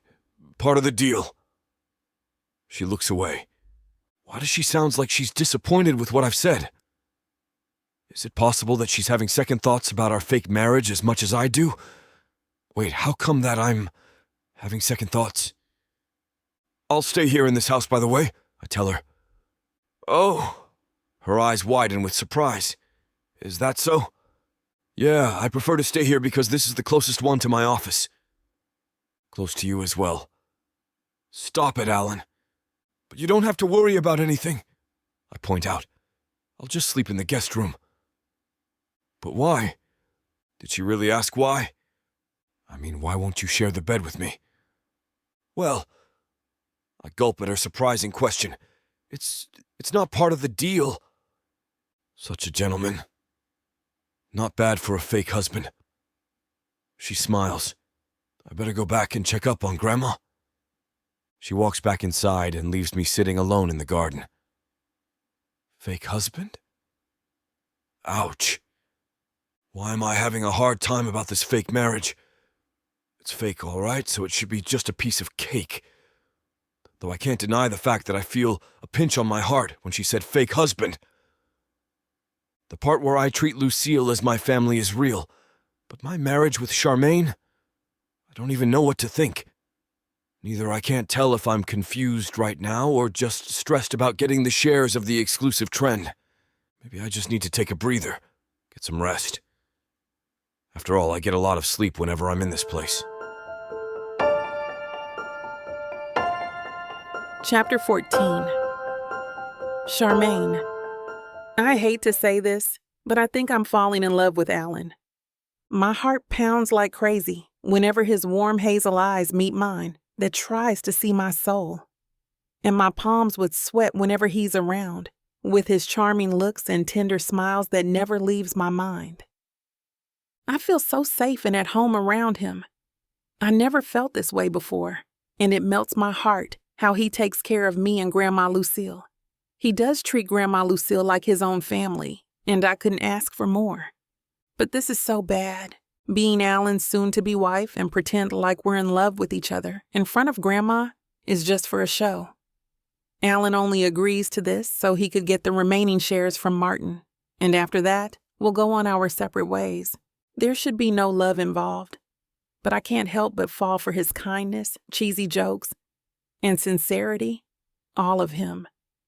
I try to ignore those voices behind me, whispering that I'm already falling for him. But the more I deny it, it just keeps getting stronger. I roll to the side, trying to give myself a comfortable position for me to sleep. I've been tossing and turning for hours now, trying to drift myself to sleep, but I just can't. Allan is occupying my thoughts, and it's stressing me out. What should I do? I release a shaky sigh and clutch my chest. I look at the portable clock on the bedside table, and it's already 1 a.m. I guess I should grab a glass of water and wish that I can sleep after this. I throw the duvet away from me as I leave my bed. Walking out from my room, I proceed to the kitchen while tiptoeing since I don't want to wake Grandma Lucille or Allan up. Suddenly, I notice the kitchen's light is on. I initially thought I forgot to turn it off earlier until I hear some faint noises.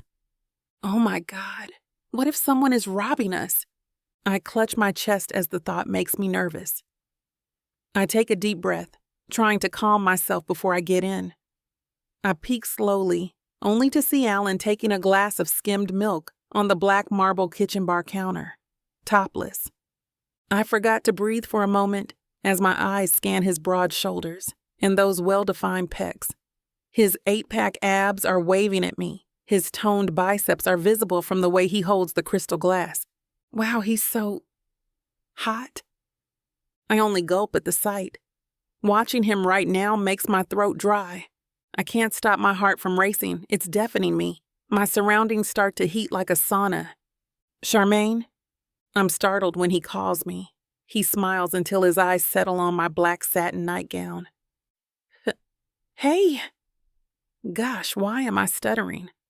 I bite my lip and put up a smile as I shrug. You're still awake? Yeah, I just finished some works for tomorrow, so I decided to grab milk. His voice is so alluring with that lopsided smile. He takes a sip of his milk. How about you? He asks. Can't sleep? I nod and walk toward the drawer and take a glass. I'm thirsty, so I came here to get something to drink. Want some milk? Let me pour it for you. He offers and opens the side-to-side door fridge behind him to take the milk. But I walk beside him and shake my hand. No, it's okay. I'll just drink water. I smile at him, trying my best not to look down as I reach for the pitcher from the fridge. Then let me pour it for you. He smiles and takes the pitcher from me when his hand wraps mine on the handle that sends shivers down to my spine. Our eyes meet, and his hazel orbs are drowning me as my heart is in frenetic beats. Okay, I mutter and let go of the pitcher as he pours my glass on the kitchen countertop. I watch him silently. My body weakens, knowing that he's inches away from me. I can even feel his warmth ghosting my skin. I once again stare at his topless body, and it only makes me thirstier. He's undeniably attractive. Here you go. He hands me the glass. I immediately avert my eyes from him and smile awkwardly. Thanks. I take a drink as I watch him return the pitcher to the fridge and take his glass on the kitchen's bar counter to finish his milk. My eyes land on his back as his muscles flex from his movements. The sight puts my body on fire, so I chug the water down in just a few seconds. I quickly put it in the sink. Allan, I should go now. He turns around to give me a warm smile. Oh, okay. Good night, Charmaine. I can't help but smile back at him. Good night to you too. Sweet dreams. I nod before I dash out of the kitchen. I walk toward my room and rest myself behind the door after I lock it. I feel like running a few miles with this adrenaline rushing through me. I release a shaky sigh, trying to calm myself. But the image of him, topless with an alluring smile, flashes through my mind, fluttering my stomach. I touch my face and I can't feel them from too much heat. My legs are like noodles as my knees go weak. And God, I'm feeling wet. His body is too perfect to handle that it arouses me. I just bite my lips as I clutch my chest. He's so freaking hot. Chapter 15. Allan. I groan and blink away the sleep from my eyes as the sunlight filters into the bedroom through the thin white curtains. Damn, it's too early for me to be awake, and I want to go back to sleep. I turn to my side and is ready to get pulled back into my dreams when I notice that the bed sheets are stark white and not my usual blank ones. Right. I forgot that I didn't sleep in my penthouse, and I chose to sleep in the house I gave to Charmaine. The events of yesterday night come to me, and I indulge myself by recalling the memory in detail. The way she looked so beautiful in her sleepwear, as it hugged the dips and curves of her body, pulls a smile on my lips. What the hell is she doing? Making the clothes. With a body like that, she could easily wear them instead, walk down the runway and have rich widows lining up to buy it off of her. Damn, I could get addicted to this. If I'm like this when I'm just sleeping in the other room, what will it be like when I'm sleeping next to her and waking up to such a gorgeous woman? I mean, who wouldn't be addicted to this? But it's not just because she's a gorgeous woman. It's because you love her. The curse that leaves my lips feels strange when the logical side of my brain reveals the truth before my heart can catch up. So that's why I've been feeling this way. It's not like I've ever felt this way before toward a woman, so I never knew what name and definition to give to this foreign feeling. But here it is, flashing in big annoying letters like a billboard you'd see on the cross-country road trip. I'm in love with Charmaine White. I should have expected it. After all, she brings out so much of me that I never knew existed, and I often think about her. In fact, I think about her so often that I specifically make sure that I have a bullet point in my daily plan, just so I can have time to see or talk to her. That has never happened to me. I've always prioritized work and the executive trend above all else. Nothing and no one has ever come between that, except for the creature laying in the other room that has undoubtedly stolen all the pieces of my heart for herself. How am I going to pretend like I don't feel these things for her? I'm going to pretend that I don't want to kiss her, hold her, to make love to her. Stronger men may be able to, but I'm not one of them. I sigh and push myself off of the bed and take my phone from the nightstand. I go through the urgent texts and emails from my assistant about the line for Milan Fashion Week. There seems to be an issue with a potential production delay that desperately needs my attention in Milan. Damn. The more I read the details, the more I realize that this isn't just a quick fix. It might take me days to solve this problem before I can return. Damn, I find out I'm in love with my fake fiancé, and I get a massive problem with one of the exclusive trends, the biggest projects of the year, all in the same hour. What kind of a cosmic joke is this? Let's push those thoughts away for now. I need to strategize, delegate tasks, and plan out a solution, or else the issue is going to spiral into a bigger problem. But the thought of Charmaine sleeping in another room fills me with a sudden sadness.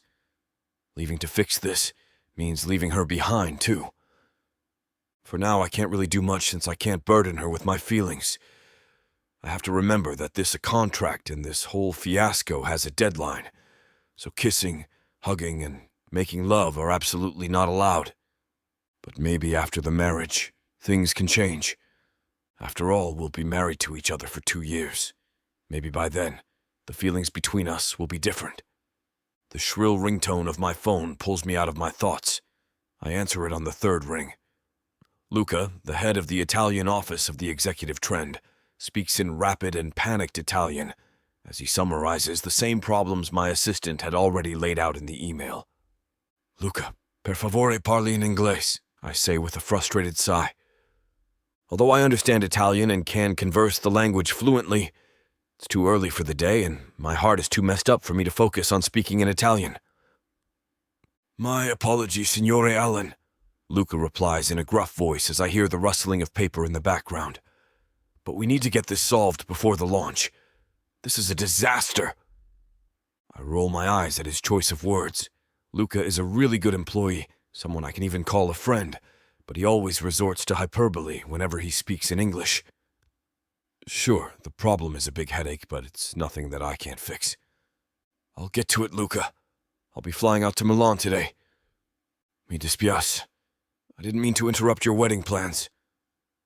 Minutes later, I make my way out of the house and wait for Rob, my driver, to bring the car. Rob parks the car in front of me, and I quickly settle into the back seat before I give him instructions to take me to John F. Kennedy International Airport. It's fine. This might actually be good for me. I need some time away to think. Oh, Dio. Is that love I hear in your voice, Signor Allan? Your grandfather will be delighted. Damn it, I totally forgot about my old man and what he said to me when this whole thing started. About how he'll wait for the day when I tell him that I'm in love. Who would have thought that he'd be right? Enough talking about my love life. Be sure to get everything prepared when I get there in a few hours. I want this fixed before Fashion Week, Luca. D'accordo. I'll have everything prepared for your arrival, Signore Allan. I end the call and toss the phone on the car seat next to me. I'm aware that it's a little cowardly to run away like this, but I need time to process these feelings I've never encountered before. I can't do that when I'm in the same area as her because all I'll ever want to do is run to her side. So for now, I'll fix whatever needs fixing in Milan and come back before the wedding date. Once I'm back, I'll devote my entire time to her and our marriage life. Maybe by then, I'll have a clearer head about this whole thing. Maybe then, I can tell her that I've fallen in love with her. Chapter 16. Charmaine. Lots of days passed, and until now, Alan's still out of the country, working. I miss him. Although I get a feeling that he's been avoiding me on purpose, I can't think of any reason why he's doing it. To snap me out of such thoughts, I decide to have a relaxing bath. Epsom salts, bath bombs, bubble baths, and a variety of essential oils are all present in the drawer underneath the bathroom counter. I'm impressed to see all this stuff. It's making me excited.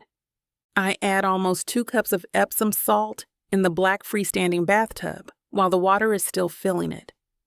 After the tub is filled with enough water, I combine 6 drops of essential oil and 1 tablespoon of coconut oil, then pour them into the water.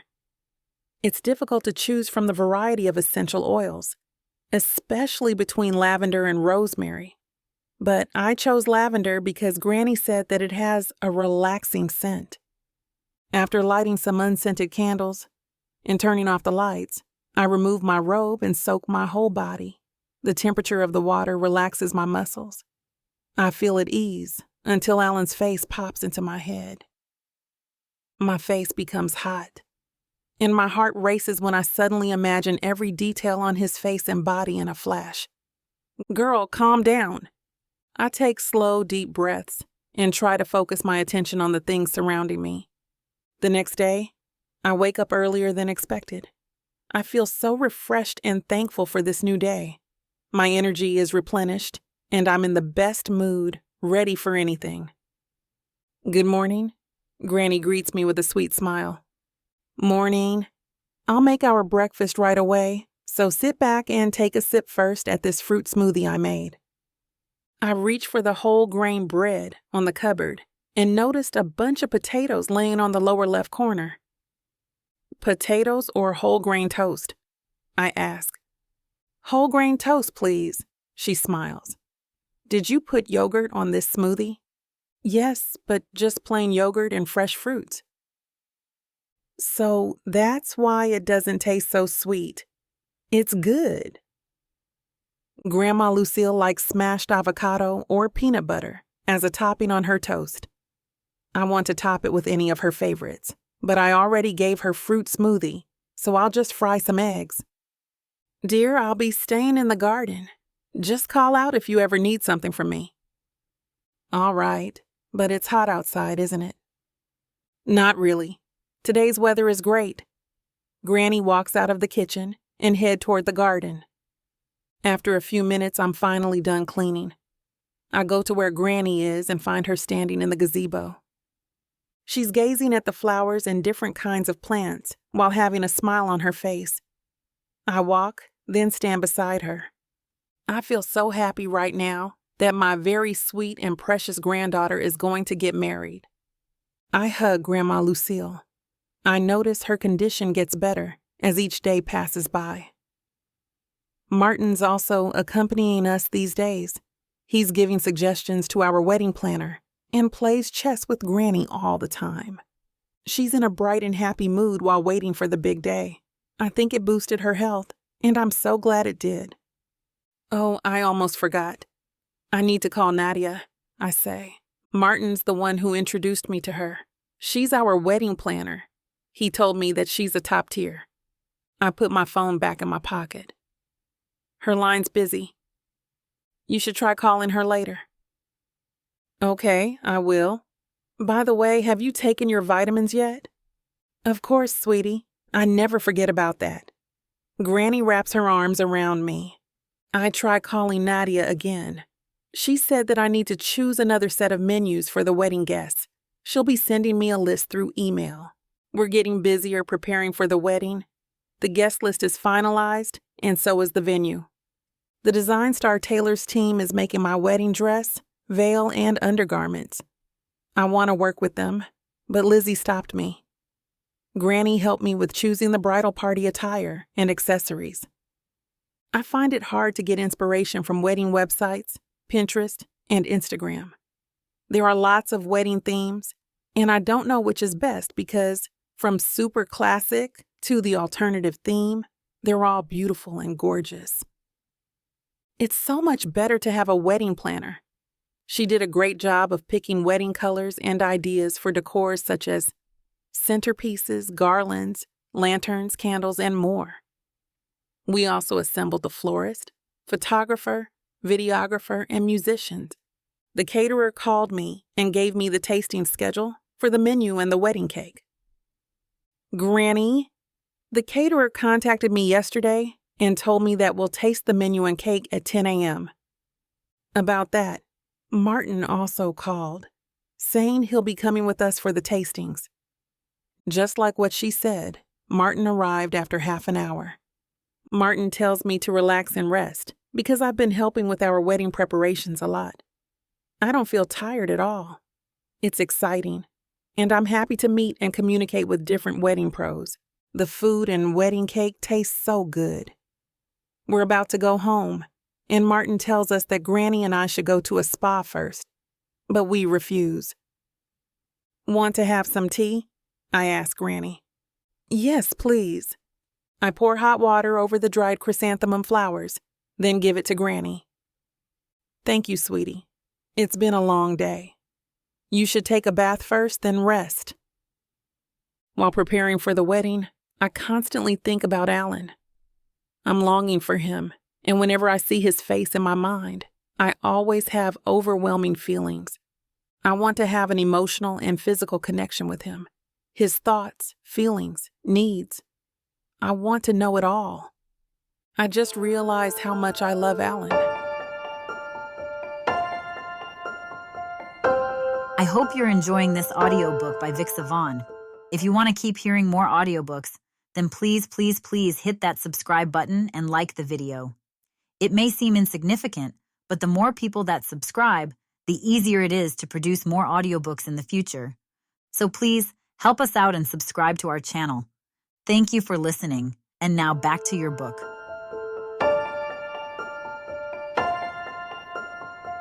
Chapter 17. Allan. I arrive on the day of our wedding rehearsal, and my thoughts are in disarray.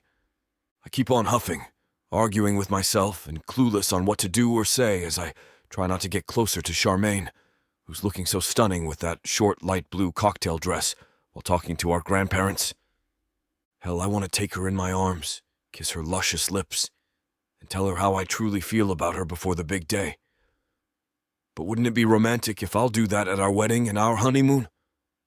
The thought always leaves a smile on my lips as it gives me those cheesy butterflies in the stomach. It's funny how I always thought of it as an exaggerating phrase until Charmaine came to my life. I really do love her. That's why I can't wait to share my vows with her, and the time has come. It's our wedding day. The people's whispers are swishing around the church, and multiple camera flashes flicker all throughout the area. I stand in front of the altar with my royal blue suit and adjust the bow tie that's strangling me. I tap my shoe and rub my hands together as I check myself every minute with my best man, my old man, beside me. The bride is coming, and I'm so nervous, but then my worries vanish when the massive two-way mahogany door opens. Time stops ticking when my eyes land on a beautiful woman, smiling lovingly at me while holding a beautiful bouquet. I take a deep breath and shake my head. She's so damn beautiful. God, I feel like crying. Charmaine, wearing the most beautiful white gown that I've ever seen, takes her time walking on the aisle. Everyone's eyes are on her. The shutter sounds of the camera are ringing in our ear, and flashes are flickering even more. But her brown feline eyes are fixated on me. I wink at her, and my bride chortles, striking sweet lighting in me.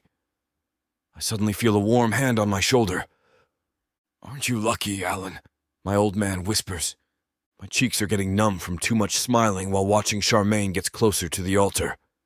"I truly am, grandfather." I take Charmaine's hand to walk us in front of the priest and start the ceremony. Ever since then, I've been stealing glances at her. She's so beautiful that I want to cherish this moment forever. It's now time to exchange vows, and I take my deepest breath to calm myself. I'm finally going to confess to her. Facing each other, my lips curve into a soft smile as I take her hands, squeezing them gently. I've been waiting for this moment to arrive. She looks at me. Her eyes are filled with hope and wonder. "And I've been meaning to tell you this." "I'm listening." I nod.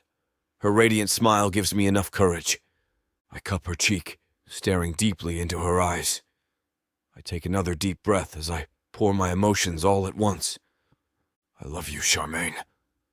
Her eyes glimmer in surprise. God, I badly want to kiss her. But I wipe her happy tears from her beautiful eyes instead. "I love you so much," I repeat. "Falling in love with you was never my plan in the first place. Loving someone, getting married, and building a family with them. That's until I met you, Charmaine White. You change everything and break my rules in just one swoop. You even stole my heart with no precaution." I chuckle lightheartedly as the crowd coos. I continue.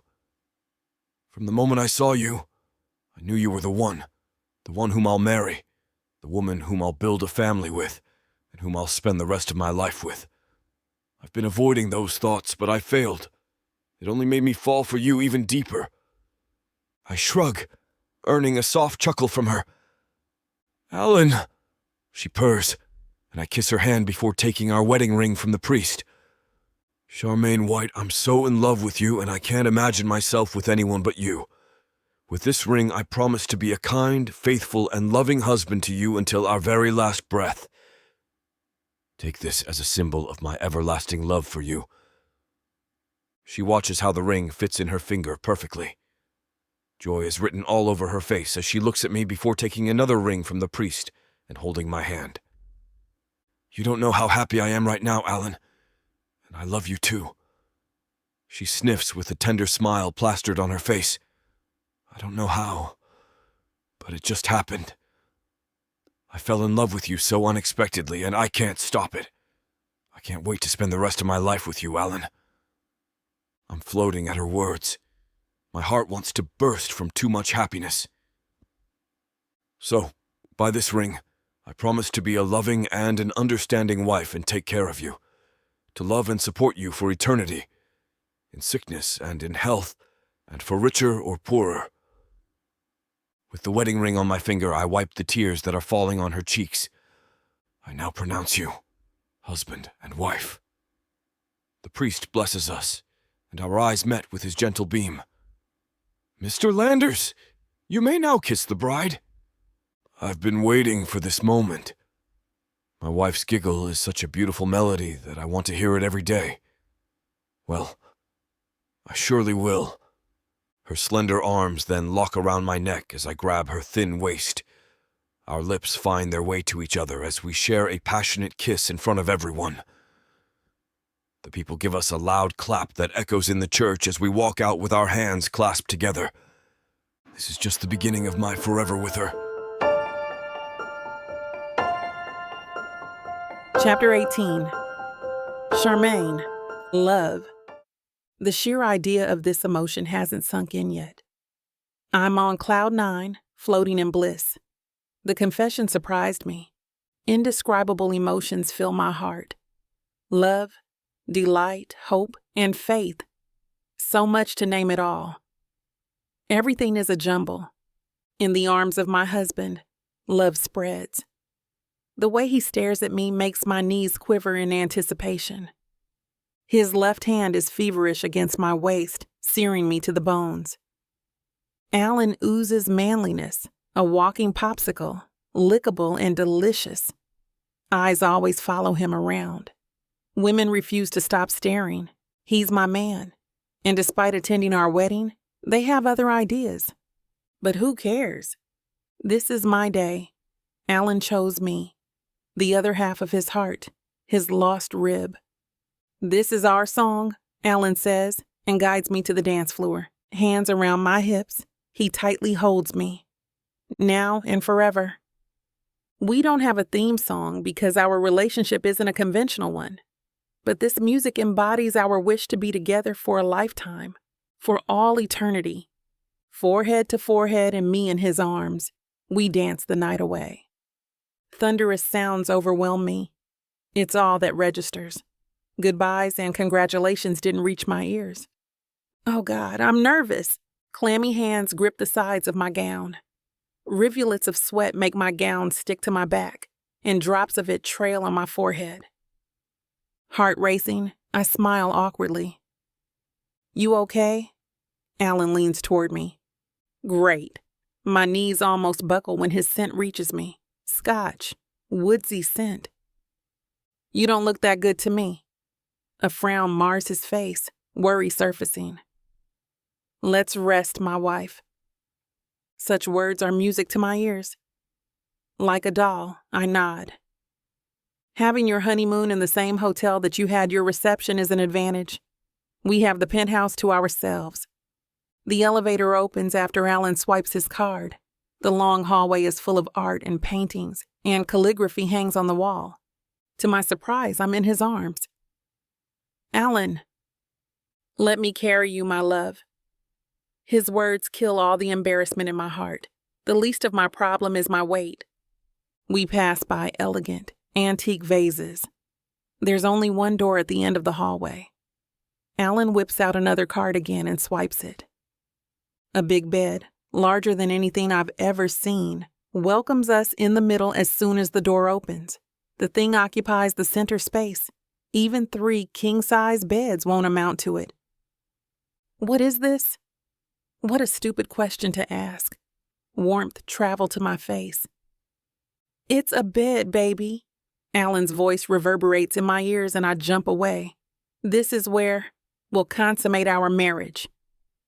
Allan, did I just purr? Allan is making me feel and act out of my character. Even my voice is unrecognizable. He captures my chin. His eyes reach into my soul, grabbing it and imprisoning it in his embrace. Our connection is soul deep, the kind that goes way beyond emotions. Allan is my everything, my life. His lips swoop down and latch onto mine. Closing my eyes, I savor the moment. Electrical sparks rush from him to me, sparking the heat. Hands going to his soft hair. I hold on. The emotions are taking me over, and I'm afraid the strength of it will sweep me away. Carnal lust clouds my mind, and everything centers on my husband. Tongue lashing at each other, we move to the bed. He pushes me in the middle and makes a strip show. Slowly, each piece of clothing disappears. Every contour of his body is perfection. My hands are itchy, aching to trace them. His eyes never leave mine, seducing me to no end. Take it off. His command spurs me to move. I strip. Allan follows the movement of my hands as I take off my clothes. Piece by piece, they go to the floor until I'm in a lacy nightgown. Scorching eyes roam over my skin. Everywhere his eyes land electrifies, like small bolts of electricity on me. Tingles spread, and goosebumps explode on my skin. Lips moving together, we kiss, and a feeling of intrinsic belongingness blooms. It's like I finally found my place in this world. Our tongues mingle, dancing in an erotic tune. The taste of wine lingers in Allan's mouth, adding to his attraction. If you want to know where this spicy scene is headed, you won't be able to hear it now due to this platform's guidelines and restrictions. But we want to make it up to you by offering the unabridged version of any VIXA audiobook, including this one, for 40% off. All you need to do is go to VIXAVonRomance.com and use code VIXA40 at checkout. Are you enjoying the story so far? Let's get back into it. A baby. The dream isn't so far-fetched anymore. I love you too. Allan hugs me. We're in this together. Forever. Chapter 19. Allan. Warm sand brushes against my feet, and crystal-like water laps at my toes. Around us, tourists have fun as they walk. Beside me, my wife is drinking from the coconut fruit. Typical tropical getaway. The Bahamas. We're on an extended honeymoon. Charmaine longs for the Bahamas, so we came here, and it's worth it. Laughing like a kid, my wife jumps down on the water. Watching her brings happiness to me. Every action of her matters because she's my only one and top priority. You look amazing, I say. The floral dress fits my wife. She gives me the illusion of an ethereal water fairy. The spaghetti strap accentuates her collarbones and delicateness of her neck like a swan. Thank you, hubby. Her eyes roam on my body, twinkling like the stars. Admiration seems to fill them. You ooze with appeal. She laughs. Strolling toward me, she then grabs my hands and forcefully pulls me to the water. We fall, and crisp laughter rings in my ears. My clothes are wet from head to toe. Charmaine bends over, hands on her stomach as she giggles. Oh my, did I just wet your $1,000 outfit? Hands over her mouth, Charmaine pretends to forget I'm wearing expensive clothing. I can't swim in this. Really? Stepping forward, I seize her waist. We're now waist deep in the water. We're on the beach. It makes little sense if you don't go swimming. Also, you're wearing summer clothes. How can it be so expensive? Charmaine's eyes roam over my Hawaiian shirt. Her body jolts when I bite her ear. God! Hands hold onto my shoulders. Chuckling, I pick her up. Allan. The need in her voice reverberates throughout my body. But, loud splashing sounds make the other tourists turn our way. Oh my God! Charmaine chokes on the water. Red eyes stare at me, aggrieved. Laughing, I turn around and dashes to the shore. Allan! Charmaine shouts like a banshee. But I don't turn back. An angry her is in a sight to behold. She might just bite my head off. Come back here. You'll get it from me. Asterisk, asterisk, asterisk, asterisk, asterisk, asterisk, asterisk, asterisk, asterisk, asterisk, asterisk, asterisk. I'm angry at you. Charmaine pouts and turns her back to me. Damn, why is my wife so cute? Even her pout is so kissable. We're at the beachside restaurant eating an afternoon snack. Her back exposes itself to me as she turns away. An idea pops in my head. Forefinger at the ready. I tease her sides. Oh! Jolting, Charmaine slaps my hand away, trying not to laugh. You're like a buzzing bee. I'll stomp you to death. If I'm a bee, then you're the flower. I need your nectar, I say, capturing her chin. Charmaine's eyes dilate and push my hand away. What nectar? For all I care, you don't want it. Sharp eyes stare at mine. Oh, was this about earlier when I aroused her and didn't do it? My shoulders shake, almost rolling on the floor as I laugh. What's funny? Charmaine's aggrieved look sends shivers to my spine, making me imagine doing things to her. Things and actions that will make her shout my name and forget hers. Pinching her chin, I swoop down for a kiss. We don't care even if we're in a crowded restaurant with people watching us. My tongue invades hers, sweeping inside. Her fingers hold on to my shoulders. Minutes feel like hours when we kiss. We stop kissing, panting and needing air. Still thinking I don't want it. Burying my face in her neck gives me warmth, making me feel alive. Why don't we go for a walk? I heard that there'll be a bonfire near our villa. Okay, Charmaine breathlessly says. Hand in hand, we walk out of the restaurant. Many eyes are on us, but who cares? The world knows that we're married, for all I care.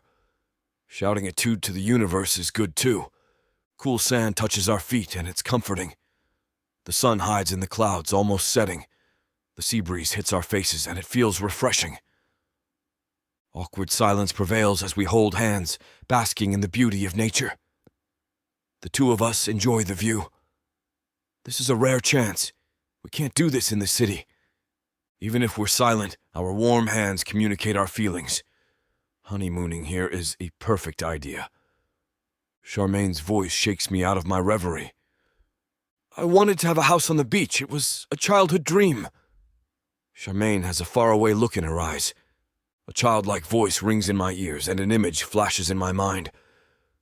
It's a little Charmaine, telling her parents that she wants a house on the beach.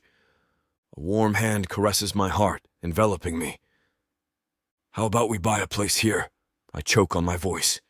My mind's running a mile a minute, thinking of the properties I can buy. What? This is the Bahamas, not New York, she says, but her eyes reflect the excitement in her heart. I'm about to reply, but someone interferes. Hi, sorry for the disturbance, but you're a couple, right? An old lady walks closer to us. She has a genial smile on her face. We have a traditional couple dance going on tonight. Would you mind if we invite you? According to the legend, couples that dance under the full moon will be together for all eternity. The tale sounds romantic.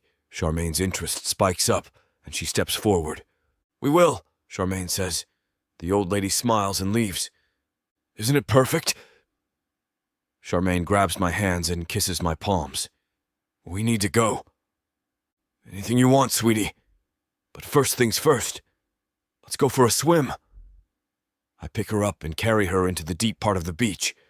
Fortunately, we're wearing our swimwear. Allan! We float in the water as we hug and kiss each other like fishes flirting. My wife swims gracefully like a mermaid. I'm the shark. Her legs tempt me, so I keep capturing them. Our laughter echoes around us. This moment is a treasure I'll keep forever. We're about to add more. The sun is setting, and the night is still young. Our evening has so much more to offer. Chapter 20. Allan. Under the moonlight and around a huge bonfire, couples dance. Rake and scrape music is fascinating. The drummer's hands tap rhythmically on the goombay, producing sounds similar to jazz, paired by a handsaw.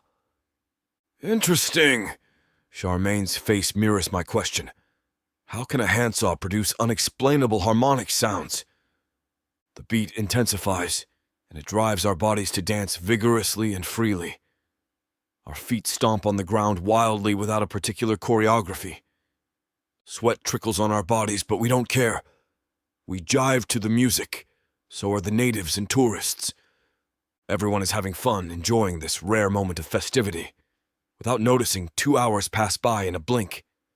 Thank you. We say our goodbyes, shaking hands with some people. Some are from New York, too. The natives are very warm, inviting us to another traditional dance, which we warmly declined as we're tired. The villa we rented is only a few houses away from the venue.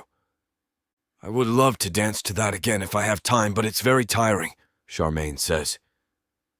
Holding her hand tighter, I drag her in my arms. We're only a hair's breadth away from another kiss, breath brushing each other. What? She asks. I gaze at her heart-shaped lips. Did I tell you today I love you? You didn't. Pouting, she shakes her head. You told me you'd tell me every day. I won't tell you, but I'll show you how much. A strand of hair mars her beauty from my sight. I tuck it behind her ears and kiss her ferociously. Our lips embrace, our tongues lash together as our hands clasp. I deliver my love through actions. It speaks louder than words. Forehead to forehead, we gulp air without breaking eye contact, saying nothing. Charmaine then drags me to the hammock. No other guests are around because our villa is situated almost at the edge of the resort. Trees surround the hammock, covering us from view. Charmaine kneels on the sand and in between my legs. Sitting in the hammock has never been so comfortable. "Allan!" Her voice invites the caveman in me to come out. Gasping, I grab her, but she pushes me away. A naughty curve paints her lips. Her eyes hint to her nasty ideas. She caresses me under my cotton shorts. Oh, I groan. Falling is a bad idea, so I grab the edge of the hammock. Damn, she's making me lose my senses. I'm gonna fall if this continues. And much to our distress, this platform has failed to let us share the upcoming dirty details because of their guideline restrictions. But don't worry, you can grab the good stuff from BWWM and get 40% off with code VIXA40. Now, let's get back to the story. I love you. I kiss her on the cheeks. I love you, she says as her eyes drift close. My wife sleeps soundly in my arms, innocent and sweet like a baby. More days to come, baby. This is my silent plea, and I'm hoping that the heavens hear my prayers for the future.